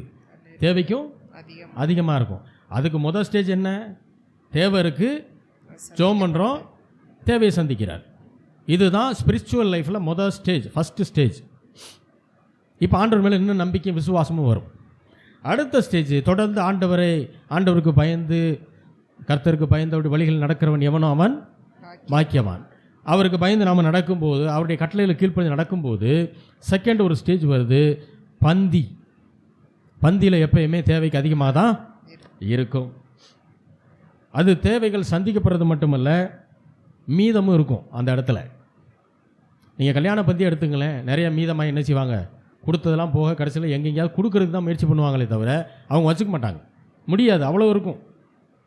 மூன்றாவது நிலைமை தான் நிரம்பி வழிகிற ஆசீர்வாதத்தின் நிலைமை. அதுதான் என் பாத்திரம் நிரம்பி வழிகிறது. தேவைகள் சந்திக்கப்படும், மீதமும் எடுப்போம், மீதம் நிறையா இருக்கும், அதை எடுத்து மற்றவர்களுக்கும் கொடுப்போம். அதுதான் நிரம்பி வழிகிற ஆசீர்வாதத்தின் நிலைமை. அப்போ ஆவிக்குரிய வாழ்க்கையில் 3 ஸ்டேஜ் நம்ம போவோம். முதல் ஸ்டேஜ்லேருந்து செகண்ட் ஸ்டேஜ். முதல்ல தேவை இருக்கும், சந்திக்கப்படும். ரெண்டாவது தேவை சந்திக்கப்பட்டது மட்டுமல்ல, மீதம் இருக்கும். மூன்றாவது மீதம் ரொம்ப நிறையா இருக்கும், நிரம்பி வழிந்து கொண்டிருக்கும். இதுதான் கர்த்தருடைய சித்தம் அவருடைய பிள்ளைகளை குறித்து. ஆனால் ஒவ்வொருவரையும் அவருடைய தனிப்பட்ட சித்தத்தின் வழியாக நடத்துவார். பொதுவான சித்தம் இது. எது? நீங்கள் நல்லா இருக்கணும், நீங்கள் பயப்படக்கூடாது, நீங்கள் கவலைப்படக்கூடாது, நீங்கள் சூழ்நிலையை பார்த்து என்ன செய்யக்கூடாது? மிரளக்கூடாது, எல்லா விதத்திலும் ஆசீர்வதிக்கப்பட்ட பிள்ளைகளாக நீங்கள் இருக்கணுன்றது கர்த்தருடைய சித்தம். ஆனால் அந்த ஆசீர்வாதத்தின் நிலைமையை ஒவ்வொருவருக்கு தனித்தனி ட்ராக்கில் கூட்டிகிட்டு போவார். சிலர் கவர்மெண்ட் வேலை பார்ப்பீங்க, அதன் மூலியமாக உங்களுக்கு என்ன வரும்? தேவன் பெருக்கத்தை கொடுப்பார். சிலர் ப்ரைவேட்டில் தான் வேலை செய்வீங்க, அதன் மூலியமாக உங்களுக்கு என்ன செய்வார்? ஆண்டவர் பெருக்கத்தை கட்டளையிடுவார். சிலர் ஊழியத்தில் இருப்பாங்க, ஊழியத்தின் மூலியமாக என்ன செய்வார்? ஆண்டவர். அதனால தான் இந்த தேவனுடைய சித்தம் புரிஞ்சிருச்சுன்னா யாரும் யாரை பார்த்தும் பொறாமப்பட மாட்டாங்க. யாரும் யாரை பார்த்தும் அந்த சிஸ்டம் மட்டும் நல்லா இருக்காங்க, நம்ம இன்னும் அந்த மாதிரி இல்லையே அப்படின்னு பொறாம வராது. ஆண்டோடைய பொதுவான சித்தம் நீங்கள் எல்லாரும் ஆசீர்வாதமாய் அவர் எதிர்பார்க்குற நிலைமையில் இருக்கணும். ரைட்டுங்களா? இப்போ இதுதான் அந்த நிலைமைன்னு வச்சுக்கிறோங்க. கீழே அப்போ ஒரு 100 பேர் இருக்கும் அப்படின்னா 100 பேருக்கு ஒரே வழி கிடையாது. புரியுதா உங்களுக்கு? ஒவ்வொருத்தருக்கும் ஒவ்வொரு விதமான வழிகள். ஒருத்தர் அந்த வழியில் கொஞ்சம் ஸ்பீடாக போயிருப்பார், 50% போயிருப்பார். நீங்கள் அந்த வழியில் 20% தான் வந்திருப்பீங்க. உங்களுக்கு செப்பரேட் வழி. அதான் சொன்னேன் இல்லையா? ப்ரைவேட் வேலை, கவர்மெண்ட் வேலை, பிஸ்னஸ்ஸு, ஊழியம், இப்படி ஒவ்வொரு வழிகளில் ஆண்டவர் நடத்தி உங்களை என்ன செய்வார்? அந்த நிலைமைக்கு கொண்டு போவார். அல்லேலூயா. அல்லேலூயா. அப்போ எய்ம் ஒன்று தான், கோல் ஒன்று தான், ஆனால் போகிற வழிகள் வேறு வேறு. அதனால் என்னோட அந்த பிரதர் நல்லா இருக்காருன்னு நான் என்ன செய்ய வேண்டியதில்லை, பொறாமைப்பட வேண்டிய அவசியம் இல்லை. அதே தான் உங்களுக்கும். ஏன்னா சிலர் ஊழியக்காரரை பார்த்து பொறாமப்படுறது, அப்படி ஆளுகளும் உண்டு. அவர் ஆரம்பத்துலலாம் கொஞ்சம் நல்லா ஒரு மாதிரி நல்லா கம்மியாக தான் இருந்தார், இப்போ கொஞ்சம் பணம் காசெல்லாம் வந்துருச்சு, அதனால் அவர் எப்படி ஆகிட்டார்? மாறிட்டார். முந்தியெல்லாம் வீட்டுக்கெல்லாம் தேடி வருவார், இப்போல்லாம் தேடி வர்றது. அதனால தான் ஆரம்பத்துலேருந்தே தேடி போகிறதில்ல, எதுக்கு வம்பு அப்படின்னு. முந்தியெல்லாம் வீட்டுக்கு வாரம் அவராக தேடி வந்துடுவார், இப்போ அவர் வரதில்லை. ஏன்னா சர்ச்சில் கொஞ்சம் கூட்டம் வந்துருச்சு. சில ஆளுகளுக்கு இது ஒரு பொறாமை, சர்ச்சில் இருக்கவங்களுக்கே பொறாமை வந்துடும். பார்த்துருக்கீங்களா? அப்படி ஆளுலாம் எனக்கு தெரியும். அதே சர்ச்சை ஆளுகளாக இருப்பாங்க, புதுசாக ஒரு 10 பேர் வந்துட்டு இவங்களுக்கு பொறாமையாக இருக்கும். அது எப்படி? இதெல்லாம் என்னென்னா சின்ன பிள்ளைத்தனம். அது சின்ன பிள்ளைங்க தான். இது கையில் பெரிய குவாலிட்டியான சாக்லேட் இருக்கும், இன்னொரு சின்ன பிள்ளை சின்ன சாக்லேட் வச்சுருக்கோம், அதுதான் வேணும்ன்ட்டு நிற்கும். இதுக்கு நம்ம எப்படி இருக்கோம்னு தெரியல, இது கையில் என்ன இருக்குது, எவ்வளோ வேல்யூவான ஒரு சாக்லேட் இருக்குது தெரியல. அப்போ இதில் என்னென்னா தேவனுடைய பொதுவான சித்தத்துக்கு நேராக தான் நீங்களும் நானும் போய்கிட்டு இருக்கிறோம். உங்களுடைய வழிகள் வேறு, நான் போகிற வழி வேறு, அந்த பிரதர் போகிற வழி வேறு. இவ்வளோதான். எல்லாரும் ஒரே ஸ்பீடில் போவோம்னு கிடையாது. ஒவ்வொருத்தரும் ஒவ்வொரு ஸ்பீடில் போவோம். நல்ல காலம் ஆண்டவர் இந்த உலகத்தை உண்டு பண்ணினார். ஆண்டவருக்கு பதிலாக சில ஆட்கள் இருக்கிறாங்க. அவர்கள் இந்த பூமியை உண்டாக்கியிருந்தாங்க அப்படின்னா, இவங்க உலகத்தை உண்டு பண்ணியிருந்தாங்க அப்படின்னா, ஒரு 4 கலர் தான் இருந்திருக்கும். 4 கலர் தான் இருந்திருக்கும். ஒன்று என்ன தெரியுமா? லைட் கிரே, அடுத்து மீடியம் கிரே, அதுக்கடுத்து டார்க் கிரே, அப்புறம் ஒயிட்டு. இதை தவிர வேறு எந்த கலரும் இருந்திருக்காது. Light grey, medium grey, dark grey. புரியாதவங்க வீட்டில் போய் சேனலை திருப்பி பார்த்தீங்கன்னா தெரியும். இவர்கள் ஒருவேளை ஆண்டவராக இருந்தா இந்த 4 கலரை தவிர இந்த உலகத்தில் வேறு கலரே இருந்திருக்காது. நல்ல காலம் ஆண்டவர் அவங்க கையில் கொடுக்கல. ரெட் இருக்குது, ப்ளூ இருக்குது, எல்லோ இருக்குது, ப்ரௌன் இருக்குது, பிளாக் இருக்குது. ஆண்டவர் இந்த கலர்லாம் வேணும்னு தான் முதல்ல வானத்திலே வச்சார். வில்லாக தேவன் என்ன செய்தார்? ஒரு வில்லு வைக்கணும்னா ஒரு கலரில் வச்சுட்டு போயிருக்கலாம். அவர் அடையாளமாக தானே வைக்கிறார். இனிமேல் பூமியை மழையினால் தண்ணீரினால் அழிக்க மாட்டேன், நான் மனுஷனோட உடன்படிக்கை பண்ணுறேன், அதனால் வானத்தில் ஒரு வில்லை வைக்கிறேன்னு சொல்லி தான் வான வில்லை வச்சார். அப்படி வச்சவர் ஒரே கலர்லையோ 2 கலர்லையோ இவங்க சொன்ன மாதிரி light grey, medium grey, dark grey இப்படி வச்சுட்டு போயிருந்துருக்கலாம். நல்ல காலம் அவர் வைக்கலை, அத்தனை கலரையும் கொண்டு வந்தார். அதில் அல்லேலூயா. தேவனைப் போல பரந்த மனது உடையவர்களாய் கிறிஸ்தவர்கள் இருக்க வேண்டியது அவசியம். 10,000 ரூபா சம்பளம் வாங்குறவருக்கு 5,000 ரூபா செலவு பண்ணி புடவையோ ட்ரெஸ்ஸோ வாங்க முடியாது. அது அவருக்கு ஆடம்பரம். ஆனால் 50,000 சம்பளம் வாங்குறவருக்கு 5,000 ரூபா சேல் எடுக்கிறது ஆடம்பரம் அல்ல. 1,00,000 ரூபா சம்பளம் வாங்குறவருக்கு 5,000 ஒரு பெரிய விஷயமே அல்ல. அவர் 10,000 கூட எடுப்பார். 5 லட்சம் சம்பாதிக்கிறவருக்கு குறைஞ்சது 1 லட்சத்தில் புடவை எடுத்தால் தான் அவருக்கு என்ன செய்யும்? திருப்தியாகவே இருக்கும். அப்போ ஆடம்பரம் என்பது பணத்தில் அல்ல, அவரவர்களுடைய மனதில் இருக்கிறது. அதே நேரத்தில் உங்களுடைய இன்கம் என்னன்னு தெரியணும். அந்த இன்கமுக்கு நம்ம எவ்வளோ எடுக்கணுன்றதும் தெரியணும். அந்த நிதானமும் இருக்கணும். அல்லேலூயா, அல்லேலூயா. ஏன்னா அவர் போதுமானதுக்கும் அதிகமான தேவனாக இருக்கிறார். சிலர் சொல்கிறாங்க, ஆண்டவரே கழுதையில் தான் போனார், இவருக்கு கார் தேவையா? ஆண்டவரே கழுதையில் தான் போனார், இவருக்கு கார் தேவையா? வசனத்தை நல்லா கவனித்து பார்த்தீங்கன்னா தெரியும். ஒருவனும் ஒரு காலும் ஏறியிராத கழுதை அப்படின்னா என்ன அர்த்தம்? டெஸ்ட் டிரைவ் கூட யாரும் பண்ணலை. டெஸ்ட் டிரைவ் கூட யாரும் பண்ணலை. ஷோரூம்லேருந்து டைரெக்டாக யாருக்கு தான் போகுது? ஏசப்பாக்கு தான் போகுது. ஒன்று அப்படின்னா என்ன அர்த்தம்? Branded new car. இன்னொன்று, ராஜாக்கள் நியாயப்பிரமாணத்தின்படி கழுதையில் தான் போவாங்க, குதிரையில் போக மாட்டாங்க. அவர் ராஜாதி ராஜா என்பதை காட்டுவதற்கு தான் கல்வாரி சிலுவைக்கு போகிறதுக்கு முன்பாக அவரே தான் சொல்லி விடுறாரு, நீங்கள் போங்க, அந்த வீட்டில் ஒரு கழுதை இருக்கும், ஆண்டவருக்கு வேணும்னு சொல்லுங்கள், அவன் கொடுத்துருவாங்கிறார். ஆண்டவரே சொல்லி வாங்கிட்டு வர சொல்கிறார். அப்படின்னா என்ன அர்த்தம்? தன்னை ராஜாதி ராஜாவாக அவர் பிரகடனப்படுத்துகிறார். அதுதான் அந்த குருத்தோலை ஞாயிறில் நடக்கிற விஷயம். நான் சொல்கிறது, நான் வாங்கினதே செகண்ட் ஹேண்டு காரு, அதுக்கு வந்துட்டு இவர் கார் தேவையா, அது தேவையா, இது தேவையான்னு. இயேசுவின் நாமத்தில் கூடிய சீக்கிரம் புது கார் வாங்குவேன்னு நம்புகிறேன். அல்லேலூயா. இது ஆண்டவர் செய்வார். ஏன்னா வாழ்க்கையில் கார் ஓட்டுவோம்னு நான் நம்பினதே கிடையாது, நான் நினச்சி கூட பார்த்ததே கிடையாது. மற்ற எல்லாம் ஓரளவுக்கு நினச்சிருக்கேன். பைக் ஓட்டுவோம், வீட்டுக்கு தேவையான பொருள் வாங்குவோம், அது செய்வோம், அது செய்வோம், இதெல்லாம் நினச்சிருக்கேன். வீடு கட்டுவோம்னு கூட நான் நினச்சிருக்கேன். ஆனால் இன்ன வரைக்கும் நான் நினைக்காத ஒரு விஷயம் என்னென்னா, கார் நான் வாங்கி ஓட்டுவேன்னு நான் நினச்சதே கிடையாது. அதை நீ செஞ்சுட்டு இருக்கும்போது எனக்கு ரொம்ப ஆச்சரியமாக இருக்கும். கர்த்தர் எவ்வளவு நல்ல தேவனாக இருக்கிறார். நாம் நினைக்கிறதோட அவருடைய நினைவுகள் மேலான நினைவுகளாக இருக்கிறது. அல்லேலூயா. அதனால் நான் என்ன சொல்கிறேன்னா, கூடிய சீக்கிரம் சர்ச்சுக்கு முன்னாடி காரும் பைக்கும் மட்டும்தான் நிற்கணும். அப்படி தான் நிற்கும். அல்லேலூயா. கர்த்தரின் ஆசீர்வாதமே ஐஸ்வர்ய ஐஸ்வர்யத்தை தரும். அதனோடு அவர் என்ன செய்ய மாட்டாராம்? வேதனையை கூட்ட மாட்டார். உங்கள் மனதை பொறுத்து தான் உங்களுடைய ஆடம்பரம். இன்னும் சிலர் சொல்கிறது வயிறு நிரம்புறதுக்கு தான் சாப்பிடணுமே தவிர ருசிக்கு சாப்பிடக்கூடாது. எப்படி?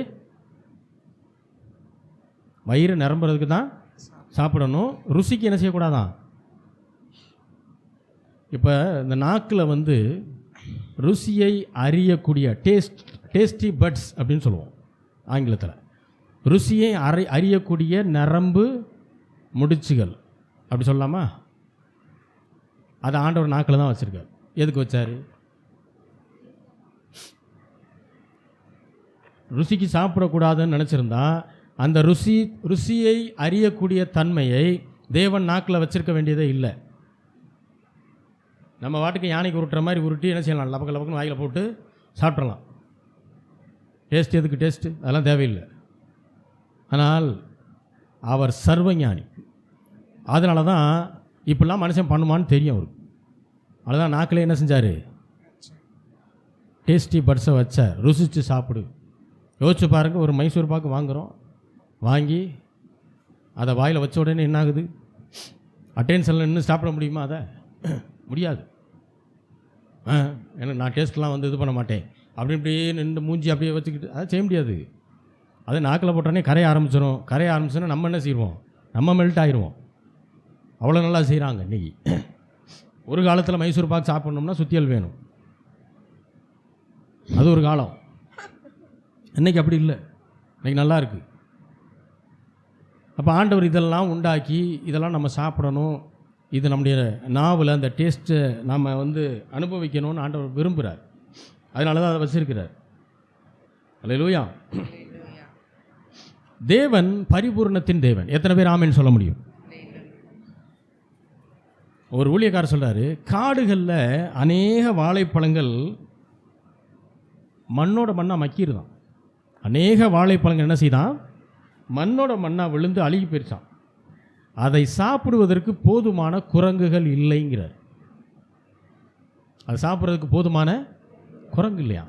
அதே போல் தேவைக்கு அதிகமாக பலாப்பழம் இருக்குது, ஆனால் அதை சாப்பிட்றதுக்கு யானை இல்லைங்கிறார். இதெல்லாம் புரியலன்னா இது உங்களுக்கு நல்லா புரியும். திமிங்கலம் ஒரு நேரத்தில் குறைஞ்சது 2 டன்னு உணவை சாப்பிடுமா. ஒரு டன்னுன்னா 1000 கிலோ. 2000 கிலோ உணவை என்ன செய்யுமா? அது சாப்பிடும். இந்த திமிங்கலத்தை போஷிக்கிறவர் கர்த்தர். திமிங்கலத்துக்கே சாப்பாடு கொடுக்க முடியும்னா நம்ம போடுற 2 கரண்டி சோறு கொடுக்க மாட்டாரா என்ன? திமிங்கலத்தை காட்டிலும் பல மடங்கு உயர்வான சிருஷ்டிகள் நம்ம. அதனால தான் அவரை நல்லவர்னு சொல்கிறோம். அல்லேலூயா. அல்லேலூயா. தேவன் பெருக்கத்தின் தேவன், தாராளத்தின் தேவன். ரொம்ப டல்லாக ட்ரெஸ் பண்ணால் தான் பரிசுத்தம்னு சிலர் நினைக்கிறாங்க. பரிசுத்தத்துக்கும் ட்ரெஸ்ஸுக்கும் பெருசாக சம்மந்தம் இல்லை. டீசன்சிக்கும் ட்ரெஸ்ஸுக்கும் சம்மந்தம் உண்டு. பரிசுத்தத்துக்கும் ட்ரெஸ்ஸுக்கும் சம்மந்தம் கிடையாது. நீங்கள் எந்த ட்ரெஸ் வேணாலும் போடலாம், என்ன கலர் வேணாலும் போட்டுக்கலாம், அது உங்கள் இஷ்டம். ஆனால் ஒரு கலரை உயர்வாகவும் ஒரு கலரை தாழ்வாகவும் நினச்சிங்கன்னா அது தப்பு. உங்கள் மனதளவில் நீங்கள் என்ன செஞ்சுருக்கீங்க? நீங்கள் கொஞ்சம் மிஸ்டேக்காக இருக்கீங்கன்னு அர்த்தம்.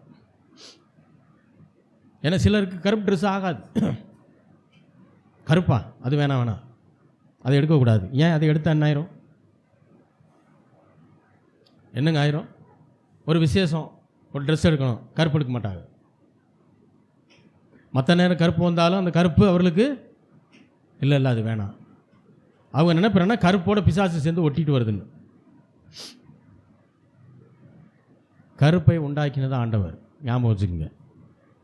பிசாசு எதையுமே உண்டாக்கலை. அவன் திருடன், திருடுறதுக்கு வர்றான், கொல்றதுக்கு வர்றான், அழிக்கிறதுக்கு தான் வரானே தவிர அவன் எதையுமே என்ன செய்யலை. அவனுக்கு உண்டாக்குற சக்தியெல்லாம் கிடையாது.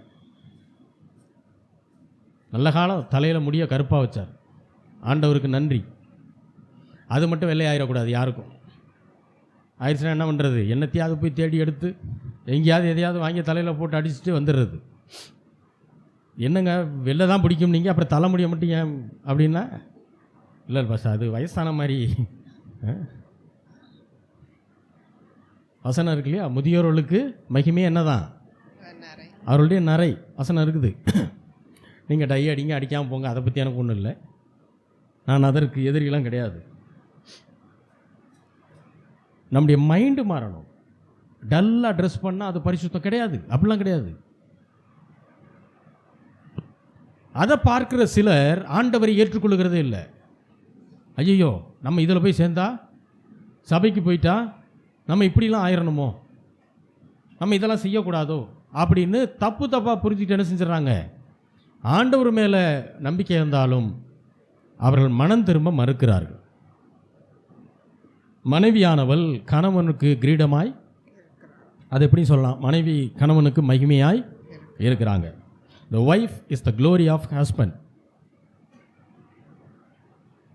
அப்போ ஒரு மனைவி நல்ல ட்ரெஸ் போட்டு, நல்ல நகை போட்டு, உள்ளேயும் வெளியேயும் சந்தோஷமாக இருந்தாங்கன்னா அவங்க கணவர் அவர்களை நல்லா பார்த்துக்கிறாருன்னு அர்த்தம். ஆமாவா இல்லையா?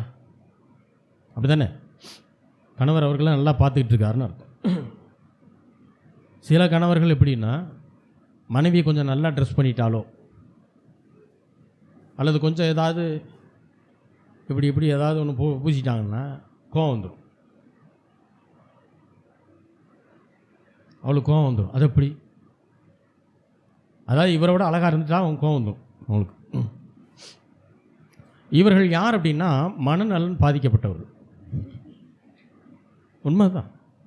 மைண்ட் லெவலில் சிக்னஸ் இருக்குது. என் மனைவி நல்லா இருந்தால் அது என்னுடைய கிரீடம்னு நினைக்க தெரில. ஏன்னா மனைவி மேலே நம்பிக்கை இல்லை. மனைவி மேலே என்ன இல்லை? முழுமையான நம்பிக்கை இல்லை. நான் டீசென்சியை பற்றி பேசலை. எதை பற்றி பேசுகிறோம்? நல்லா டீசெண்டாக ட்ரெஸ் பண்ணுறீங்க, ஆனால் கூட அது உறுத்தலாக இருக்குன்னா தப்பு. மைண்டில் சிக்னஸ் இருக்குது, அது மாறணும். இல்லையா? கோபம் வருது. ஏன் கோபம் வருதுன்னா சந்தேகம். இப்படி ட்ரெஸ் பண்ணுறீங்க, எங்கே போகிற கேட்குறாங்களா இல்லையா? ட்ரெஸ்ஸை வாங்கி கொடுத்தா இவர் தான் இல்லையா? அல்லது அவங்களே வாங்கிட்டாலும் அந்த காசு இவரோட காசு தான் வாங்கிக்கிறாங்க. எனக்கு ஒரு நாளைக்கு ஒரு விசேஷத்துக்கு இதுக்கு போட்டுனா எதுக்கு இதெல்லாம் உனக்கு தேவையா? பாருங்கள், இன்டீசெண்டாக ட்ரெஸ் பண்ணால் அதை சொல்லலாம், தவறில்லை. டீசெண்டாக ஒரு நல்ல ட்ரெஸ் பண்ணும்போது அதுவுமே அவங்களுக்கு என்ன செய்யாது, பிடிக்காது. சிலருக்கு எப்போ பார்த்தாலும் மனைவி மாதிரி நல்லா தலை நிறைய எண்ணெய் வச்சு நல்லா வலிச்சு சீவி ஒரு பழைய சேலை, பழைய சேலைன்றதை விட பழைய மாடல் சேலை முந்தா நாள் தான் எடுத்திருப்பாங்க. ஆனால் அது என்ன மாடலு? 20 வருஷத்துக்கு முன்னாடி வந்த மாடலாக இருக்கும். அந்த மாடல் சேலையை போட்டுக்கிட்டு வந்தால் தான் அவருக்கு என்ன இருக்கும், ஆஹா இப்போ தான் நல்லா இருக்கு அப்படி. மைண்டு சரியில்லை, நம்பிக்கை இல்லை. அவள் என்னுடைய சரீரம், அவள் மகிமையாக இருந்தால் அது என்னுடைய மகிமைன்றது என்ன இல்லை, புரியலை. ஆதியாகமம் 1வது அதிகாரம் 26 முதல் 28 வசனங்கள். பின்பு தேவன் நமது சாயலாகவும் நமது ரூபத்தின்படியேயும் மனுஷனை உண்டாக்குவோமாக. அவர்கள் சமுத்திரத்தின் மச்சங்களையும் ஆகாயத்து பறவைகளையும் மிருக ஜீவன்களையும் பூமி அனைத்தையும் பூமியின் மேல் ஊறும் சகல பிராணிகளையும் ஆளக்கடவர்கள் என்றார். தேவன் தம்முடைய சாயலாக மனுஷனை சிருஷ்டித்தார். அவனை தேவ சாயலாகவே சிருஷ்டித்தார். ஆணும் பெண்ணுமாக அவர்களை சிருஷ்டித்தார். பின்பு தேவன் அவர்களை நோக்கி, நீங்கள் பலுகி பெருகி பூமியை நிரப்பி அதை கீழ்ப்படுத்தி சமுத்திரத்தின் மச்சங்களையும் ஆகாயத்து பறவைகளையும் பூமியின் மேல் நடமாடுகிற சகல ஜீவ ஜந்துக்களையும் ஆண்டு கொள்ளுங்கள் என்று சொல்லி தேவன் அவர்களை ஆசீர்வதித்தார். சரி, ஆண்டவர் என்ன சொல்றாருங்க? பின்பு தேவன் நமது சாயலாகவும் நமது ரூபத்தின்படியேயும், நமதுன்னு வார்த்தை வருது அப்படின்னா ஆண்டவர் பிதா குமாரன் பரிசுத்த ஆவியானவர் 3 பேரும் பேசிக்கிறாங்க. நமது சாயலாக நமது ரூபத்தின்படி என்ன செய்யலாம், மனுஷனை உண்டாக்கலாம். அவங்க என்ன செய்வாங்க, எல்லாற்றையும் ஆளக்கடவர்கள் அப்படின்னு சொல்லிட்டு 27வது வசனத்தில் தம்முடைய சாயலாக மனிதனை என்ன செய்தார், படைத்தார்.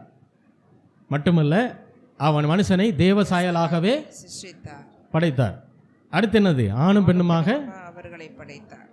ஏன்னா சில பெண்கள் என்ன நினைக்கிறாங்கன்னா ஆண்கள் தான் தேவ சாயல்னு நினைக்கிறாங்க. ஆண்டவர் மனிதனை படைக்கும் போதே ஆணும் பெண்ணுமா தான் படைச்சாரு. அவர்களை தேவ சாயலாக படைத்தார். அப்படின்னா என்ன அர்த்தம்? நமக்கு மூக்கு எந்த இடத்துல இருக்கோ அதே மாதிரி தான் ஆண்டவருக்கு இருக்கும். நமக்கு கண் எப்படி மேலே இருக்குதோ அதே போல் தான் ஆண்டவருக்கும் கண் இருக்குது. வாய் எப்படி மூக்குக்கு கீழே இருக்குதோ அதே போல் தான் என்ன செய்யும்? ஆண்டவருக்கு இருக்குன்னு அர்த்தம். அதுதான் அவருடைய சாயலிலே நாம் உண்டாக்கப்பட்டிருக்கிறோம். அடுத்து சொல்கிறாரு, இப்போ ஆண்டவர் யாரை பார்த்து பேசுகிறாரு? 28வது வசனத்தில், பின்பு எவர்களை நோக்கி? ஆதாம் ஏவாளை நோக்கி, அதாவது மனிதனை நோக்கி ஆண்டவர் பேசுகிறார். என்ன பேசுகிறாரு? நீங்கள் பலுகி பெருகி பூமியை நிரப்பி அதை என்ன செய்யணுமா? அப்ப பூமியை கீழ்ப்படுத்துகிற அதிகாரம் யார்கிட்ட இருக்குது? மனுஷங்கிட்ட இருக்கு. அதை கீழ்ப்படுத்தி அடுத்து சமுத்திரத்தின் மச்சங்களையும் ஆகாயத்து பறவைகளையும் பூமியின் மேல் நடமாடுகிற சகல ஜீவ ஜந்துக்களையும் ஆண்டு கொள்ளுங்கள் என்று. சகல ஜீவ ஜந்துக்களையும் என்ன செய்யுங்கள்? ஆண்டு கொள்ளுங்கள், ஆளுகை செய்யுங்கள். ஆளுகை செய்யுங்கள். உங்க பேச்ச கேட்டு தான் அது நடக்கணும். நீங்க சாப்பாடு கொடுக்கலைன்னா அதுக்கு சாப்பாடு போய் சேராது. ஆண்டவர் போஷிக்கிறார், அது வேற. நம்மை சுற்றி இருக்கக்கூடிய பறவைகளோ விலங்குகளோ, அது வீட்டு விலங்குகளாக இருக்கலாம், அதுக்கு சாப்பாடு கொடுக்க வேண்டியது யாருடைய வேலை? மனிதனுடைய வேலை. நம்மளால் என்ன முடியுமோ அதை செஞ்சால் போதும். இதுக்காக மெனக்கட வேண்டியது இல்லை. சிலருக்கு பூனை பிடிக்கும், பூனை கொடுத்துருங்க. சிலருக்கு பறவைகள் மட்டும்தான் பிடிக்கும், பறவைகளுக்கு சாப்பாடு போட்டுருங்க. மேலே கொண்டு ஒரு கிண்ணத்தில் வச்சா போதும். சிலருக்கு நாய்கள் பிடிக்கும், நாய்கள் என்ன செய்யுங்க? போசிங்க. அப்போ நல்லா கவனிக்கணும். வசனத்தின்படி பேசி கொண்டிருக்கிறேன். இது சிரிப்புக்கான விஷயம் கிடையாது. ஆளக்கடவர்கள்னால் ஒழுங்காக ஆளணும். எப்போ பார்த்தாலும் வர்ற சாப்பாடை பூரா நம்மளே தின்னுக்கிட்டு இருக்கிறது இல்லை. ஆண்டவர் உங்களை ஆசீர்வதிக்கிறாருன்னா எதுக்கு? அது சட்டி சட்டியாக தின்னு ஆஸ்பத்திரியில் போய் அட்மிட் ஆகிறதுக்கு இல்லை. நீங்களும் நல்லா சாப்பிடணும். உங்களை சுற்றி இருக்கவங்களும் எப்படி இருக்கணும்? நல்லா இருக்கணும். அல்லேலூயா. ரொம்ப கவனம். வசனத்திலேருந்து பேசுகிறேன். மனுஷன் பூமியை ஆளணும்னா நல்ல ஆளுகை இருக்கணும். அந்த நல்ல ஆளுகையில் ஒரு விஷயம்தான் இது என்று சொல்லி ஆண்டு கொள்ளுங்கள் என்று சொல்லி என்ன செய்தாரா? தேவன் அவர்களை ஆசீர்வதித்தார். அப்ப தேவன் மனிதனை உண்டாக்கி முதலில் மனிதன்ட்ட பேசின வார்த்தை என்னதுங்க? ஆசீர்வாதம், பிளஸ்ஸிங். இல்லையா? ஆசீர்வாதம் பேசினா மனுஷன் கெட்டு குட்டிச்சவரா போயிடுவான். ஆண்டவரோட நீ சர்வஞானியா? நான் கேட்குறேன். ஆண்டவருக்கு மேலே உங்களுக்கு எல்லாம் தெரிஞ்சு போச்சா? அவருக்கு தெரியாது. அவரே எடுத்த உடனே என்ன தான் பேசுகிறார்? மனுஷன் முழிச்ச உடனே ஆசீர்வாதம். நீங்கள் பழுகணும், நீங்கள் பெருகணும், நீங்கள் பூமியை நிரப்பணும், சகல ஜீவன்களை என்ன செய்யுங்க? ஆண்டு கொள்ளணும்னு சொல்கிறாரு என்று சொல்லி அவர்களை ஆசீர்வதித்தார். தேவனுக்கு மனிதனை ஆசீர்வதிப்பது தான் பிரியம். அவருக்கு எது பிரியமோ அதான் எனக்கும் பிரியம். அடுத்து வாசிக்கலாம். ஆதியாகமம் 2வது அதிகாரம் 7 முதல் 15. தேவனாகிய கர்த்தர் மனுஷனை பூமியின் மண்ணினாலே உருவாக்கி ஜீவ சுவாசத்தை அவன் நாசியிலே ஊதினார். அவன் ஜீவ ஆத்மாவானான். தேவனாகிய கர்த்தர் கிழக்கே ஏதேன் என்னும் தோட்டத்தை உண்டாக்கி தாம் உருவாக்கின மனுஷனை அதிலே வைத்தார். தேவனாகிய கர்த்தர் பார்வைக்கு அழகும் புசிப்புக்கு நலமுமான சகல விருட்சங்களையும் தோட்டத்தின் நடுவிலே ஜீவ விருட்சத்தையும் நன்மை தீமை அறியத்தக்க விருட்சத்தையும் பூமியிலிருந்து முளைக்க பண்ணினார். பாருங்க, ஆண்டவர் மனுஷனை உண்டாக்கிட்டாரு. அவனுடைய நாசியிலே தன்னுடைய சுவாசத்தை ஊதிட்டார். இப்போ ஏதேன் தோட்டத்தை உண்டாக்கி மனுஷனை கொண்டு போய் அதில் வச்சிட்டார். பார்வைக்கு அழகும் புசிப்புக்கு நலமுமான சகலவித விருட்சங்களையும் தோட்டத்தின் நடுவில் ஜீவ விருட்சத்தையும் நன்மை தீமை அறியத்தக்க விருட்சத்தையும் பூமியிலிருந்து முளைக்க பண்ணினார். ரைட்டுங்களா? 2 மனுஷங்க தான் இல்லையா? 2 மனுஷங்களுக்கு ஒரு பெரிய தோட்டத்தை உண்டு பண்ணி அந்த தோட்டத்தில் பார்வைக்கு அழகாகவும் இருக்கணுமா. நல்லா புரிஞ்சுங்க.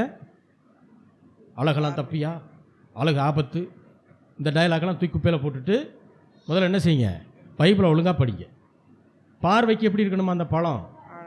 நீங்கள் போய் பழம் வாங்க போகிறீங்களே, எப்படி வாங்குவீங்க? கொஞ்சம் லேசாக கருப்பு இருந்தால் வாங்குவீங்களா? அது வேணாம், அது கருப்படிச்சிருக்கு சொல்கிறோமா இல்லையா? அதே தான் பார்வைக்கு அழகாகவும் அடுத்து புசிப்புக்கு நலமுமான. இப்போ வெறும் பார்வைக்கு அழகாக இருந்து பிரயோஜனம் இல்லை. சாப்பிடும்போது புளிச்சு கிடந்து அது யார் சாப்பிட்றது? புசிப்புக்கு என்னவா இருக்கணும்? அப்போ உள்ளேயும் அழகாக இருக்கணும், வெளியையும் அழகாக இருக்கணும். இதுதான் ஆண்டவர் எதிர்பார்க்கிறது. அல்லேலூயா. அல்லேலூயா. அடுத்து வாசிங்க 10வது வசனத்திலிருந்து. தோட்டத்துக்கு தண்ணீர் பாயும்படி ஏதேனிலிருந்து ஒரு நதி ஓடி அங்கே இருந்து பிரிந்து 4 பெரிய ஆறுகளாயிற்று. ஒரே ஒரு நதி ஆரம்பிக்குது. ஸ்டார்ட் பண்ற இடத்துல ஒரு நதி ஆரம்பிச்சு அது எத்தனை ஆறுகளா போகுதான்? 4 ஆறுகள் ஓடக்கூடிய ஒரு மிகப்பெரிய தோட்டம் ஏதேன். 3 நாடுகள் சேர்ந்த பரப்பளவு கொண்ட ஒரு இடம் தான் ஏதேன் தோட்டம். 4 ஆறுகள் ஓடுது. எத்தனை பேருக்கு? 2 பேருக்கு. 2 பேருக்கு. இவர் நினச்சிருந்தா ஒரே ஒரு இடத்துல போர் போட்டு கொடுத்துருந்துருக்கலாம். எப்பப்போ எவ்வளோ வேணுமோ எடுத்துக்கப்பா, டேப் போட்டு ரொம்ப திருகாத, தண்ணி வேஸ்ட் பண்ணாத, ஒலிக்கிட்டு கிடக்கு, கரெக்டாக மூடு அப்படிலாம் சொல்லியிருக்கலாம். நம்ம சொல்கிறோம்ல, டேப்பை திறந்தால் ஒழுங்காக மூடுறியா, எவ்வளோ வேஸ்ட் ஆகுது சொல்கிறோம். தண்ணி வரும்போது செம்பு முத கொண்டு பிடிச்சி வைக்கிறோம். ஆமாவா இல்லையா? டம்ளரு, செம்பு எல்லாத்துலேயும் அடித்து பிடிச்சி வச்சா தான் நம்ம மனசு ஒரு ஆறுதலாகவே இருக்கும், இல்லைன்னா இருக்காது. ஆனால் ஆண்டவர் என்ன செஞ்சாருங்க? போர் போட்டு கொடுக்கல, அடிபம்பு போட்டு கொடுக்கல, ஒரு நதியை ஓட விட்டு 4 ஆறாக பிரித்து விட்டார். எத்தனை பேருக்கு? 2 பேருக்கு. நினச்சா போய் குளிக்கலாம், தண்ணி குடிக்கலாம், கொஞ்ச நேரம் விளையாடலாம், போர் அடித்தா வெளியே வந்துக்கலாம். இப்போ தண்ணி நின்றாது, அதுவும் போய்கிட்டே தான் இருக்கும், ஓடிக்கிட்டே இருக்கும். இப்போ சில ஆளுக்களை கொண்டு போய் அங்கே விட்டோம்னா என்ன, ஐயோ எவ்வளோ வேஸ்ட்டாக போகுது பார்த்தீங்களா, இவ்வளோ தண்ணி வேஸ்ட்டாக போகுது, என்ன பண்ணுறது?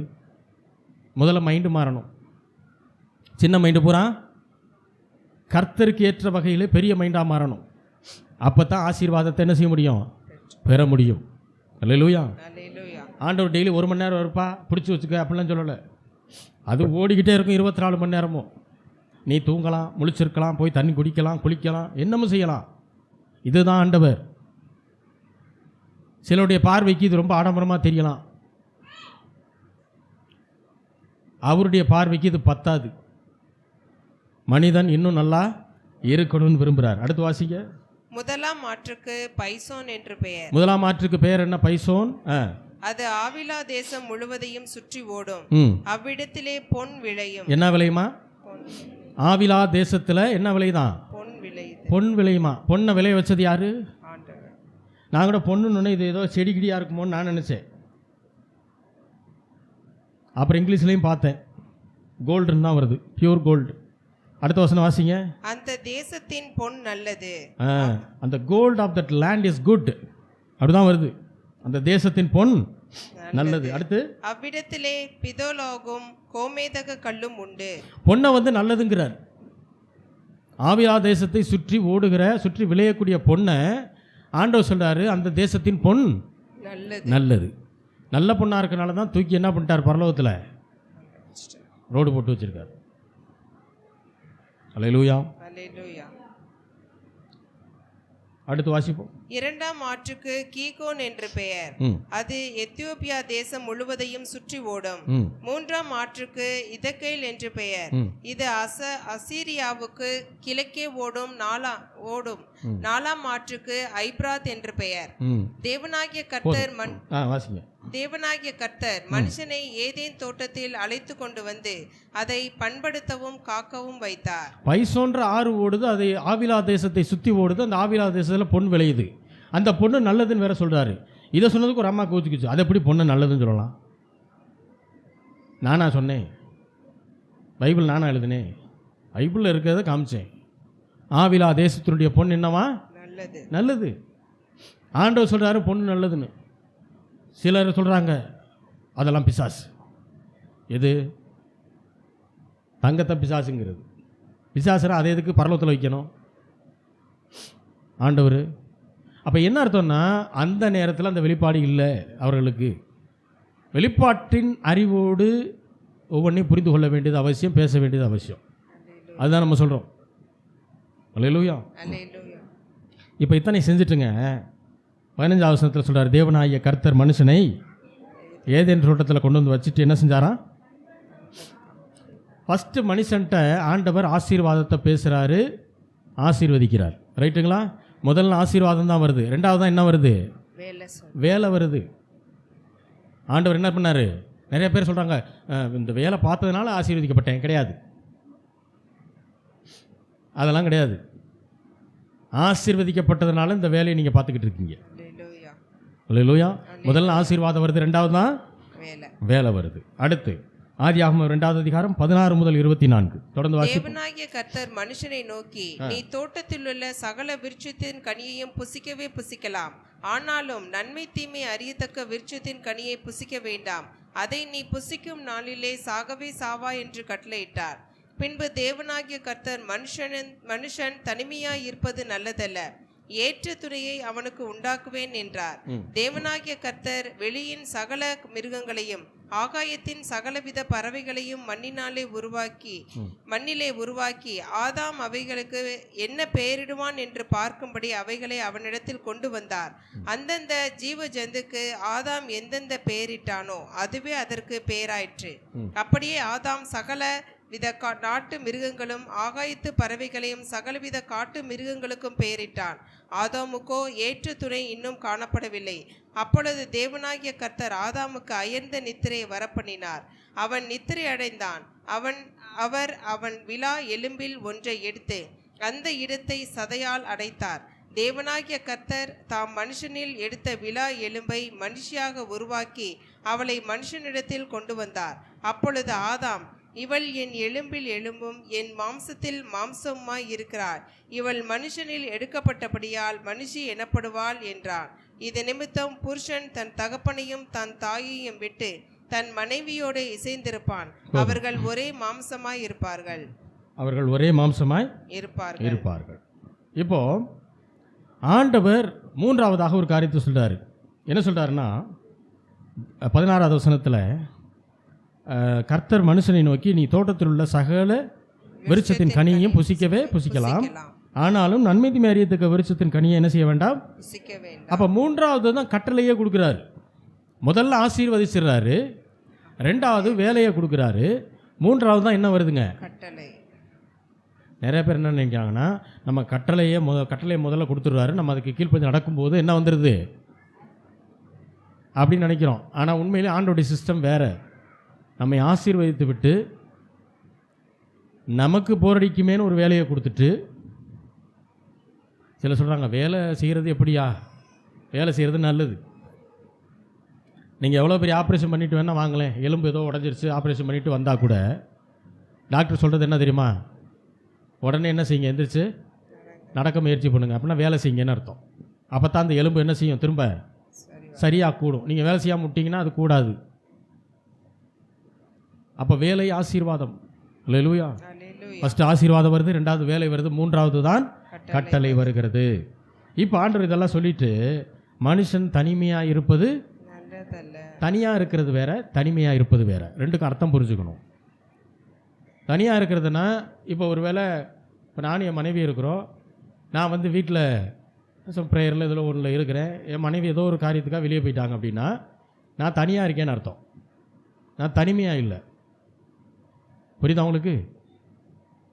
இப்போ ஆண்டவர் சொல்கிறாரு, தனிமையாக இருப்பது நல்லதில்லைன்னு சொல்லிட்டு ஏற்ற துணையை உண்டாக்குவேன் அப்படி சொல்லிட்டு என்ன பண்ணுறாருங்க, அதுக்கு இடையில வந்து சகல மிருகங்கள் பறவைகளுக்கு கூட்டிகிட்டு வந்து பேர் வைக்கணும்னு விரும்புகிறாரு. இப்போ அந்த பேர் வைக்கக்கூடிய இந்த பிரேயரை வந்து ஆக்சுவலாக ஆண்டவர் தான் செஞ்சுருக்கணும். ஆனால் இப்போ யார்கிட்ட செய்ய சொல்கிறாரு, ஆதாம் கிட்ட செய்ய சொல்கிறாரு. ஏன் செய்ய சொன்னார்னா, பூமிக்கான அதிகாரத்தை தேவன் ஆதாம் கிட்ட கொடுத்ததுனால இப்போ அந்த உரிமையை ஆண்டவர் எடுக்கலை. ஆதாம் தான் பேர் வைக்கணும், அது எப்படி பேர் வைக்கலான்னு பார்க்கலான்னு வேடிக்கை பார்க்குறார். இதுதான் ஆண்டவர். ஒரு நாளும் தேவன் உங்களுக்கு கொடுத்த வரங்களை வல்லமையை திரும்ப எடுப்பதே கிடையாது. அதை புரிஞ்சுக்கங்க. ஆண்டவர் ஒரு நாள் எடுக்க மாட்டார். நாம் வேணால் என்ன செய்வோம், அதை அவிச்சு போட்டுருவோம். நாம் வேணால் அந்த வரங்களை தட்டி எழுப்பாமல் இருப்போம். ஆவில் அனலாக இல்லாததுனால அந்த வரங்கள் செயல்படாமல் இருக்கலாம். ஆனால் தேவன் கொடுத்ததை ஒரு நாளும் எடுக்கிறவர் அல்ல. இப்போ ஆண்டவர் ஆதாமுக்கு நித்திரையை வர பண்ணினார். அவனுடைய விலா எலும்புகளில் ஒன்றை எடுத்து என்ன செஞ்சாராம், அந்த இடத்தை சதையினால் அடைத்தார். அப்போ முதல் சிசரின் யாருக்கு நடக்குது, ஆதாமுக்கு. ஆதாமுக்கு சிசரின் நடந்து தான் ஏவாள் என்ன செய்கிறாங்க, வர்றாங்க. அதனால தான் அதுக்கப்புறம் இருக்கக்கூடிய ஆண்களுக்கு விலா பகுதியிலே எலும்பு கிடையாது. ஏன், எலும்பு இப்போ வெளியில் இல்லை, உள்ளே இல்லை, வெளியில் இருக்குது. அல்லேலூயா. அல்லேலூயா. பசங்கள்லாம் சொல்கிறாங்க, இல்லையே பாஸ்டர், வெளியிலே இல்லையே, இன்னும் காலங்கள் இருக்குது, அந்த காலத்தில் உங்கள் எலும்பு உங்களை தேடி, விழா எலும்பு உங்களை தேடி வந்துடும். இப்போ உள்ள இல்லை. அப்போ விழா எலும்பை எடுத்து ஏற்ற துணையாக தேவன் என்ன செய்தாராம்? ஏவாளை உண்டாக்கினார். மனுஷனுடைய எலும்பிலிருந்து எடுக்கப்பட்டபடியினால் அவள் மனுஷி எண்ணப்படுவாள். இப்போ ஆதாம் முழிச்சு பார்த்தோன்னு சொல்கிறாரு, இவள் என் எலும்பில் எலும்பும் என் மாம்சத்தில் மாம்சமுமாய் இருக்கிறாள், இவள் மனுஷனிலிருந்து எடுக்கப்பட்டபடியினால் மனுஷி எனப்படுவாள். ஆதாம் கிட்ட ஆண்டவர் கொண்டு வந்தாங்க, நிப்பாட்டினாரு. நல்லா கவனிங்க. ஏவாளை உருவாக்கி இப்போ ஆதாமுக்கு மயக்கம் தெளித்து எந்திச்சு பார்க்குறாரு. ஆண்டவர் ஒன்றுமே சொல்லலை. நல்லா கவனிங்க. ஏவாள் முன்னாடி நிற்கிறாங்க. ஆண்டவர் எதுவுமே சொல்லலை. இவர் வா என் உடன்பிறப்பேன்னு சொல்லலை. புரியுதா உங்களுக்கு? ஏன்னா என்னுடைய எலும்புலேருந்து நீ எடுக்கப்பட்ட என் கூட பிறந்தவ நீ அப்படின்னு சொன்னாரா? சொல்லலை. அப்போ கூட பிறந்ததெல்லாம் ரெண்டாவது தான். என்னையா நல்லா தான் பேசிக்கிட்டீங்க, திடீர்னு இப்படிலாம் சொல்கிறீங்களே. கூட பிறந்ததெல்லாம் என்னது? செகண்டு.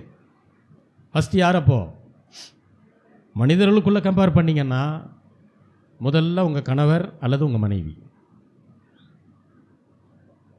அப்போ சொல்கிறாரு, இவள் என் எலும்பில் எலும்பும் என் மாம்சத்தில் மாம்சமுமாய் இருக்கிறாள்னு ஆதாம் ஏவாளை பார்த்து சொல்கிறாருன்னா, ஆதாம் இவ்வளோ நேரம் ஆப்ரேஷன் தியேட்டரில் இருந்தார்.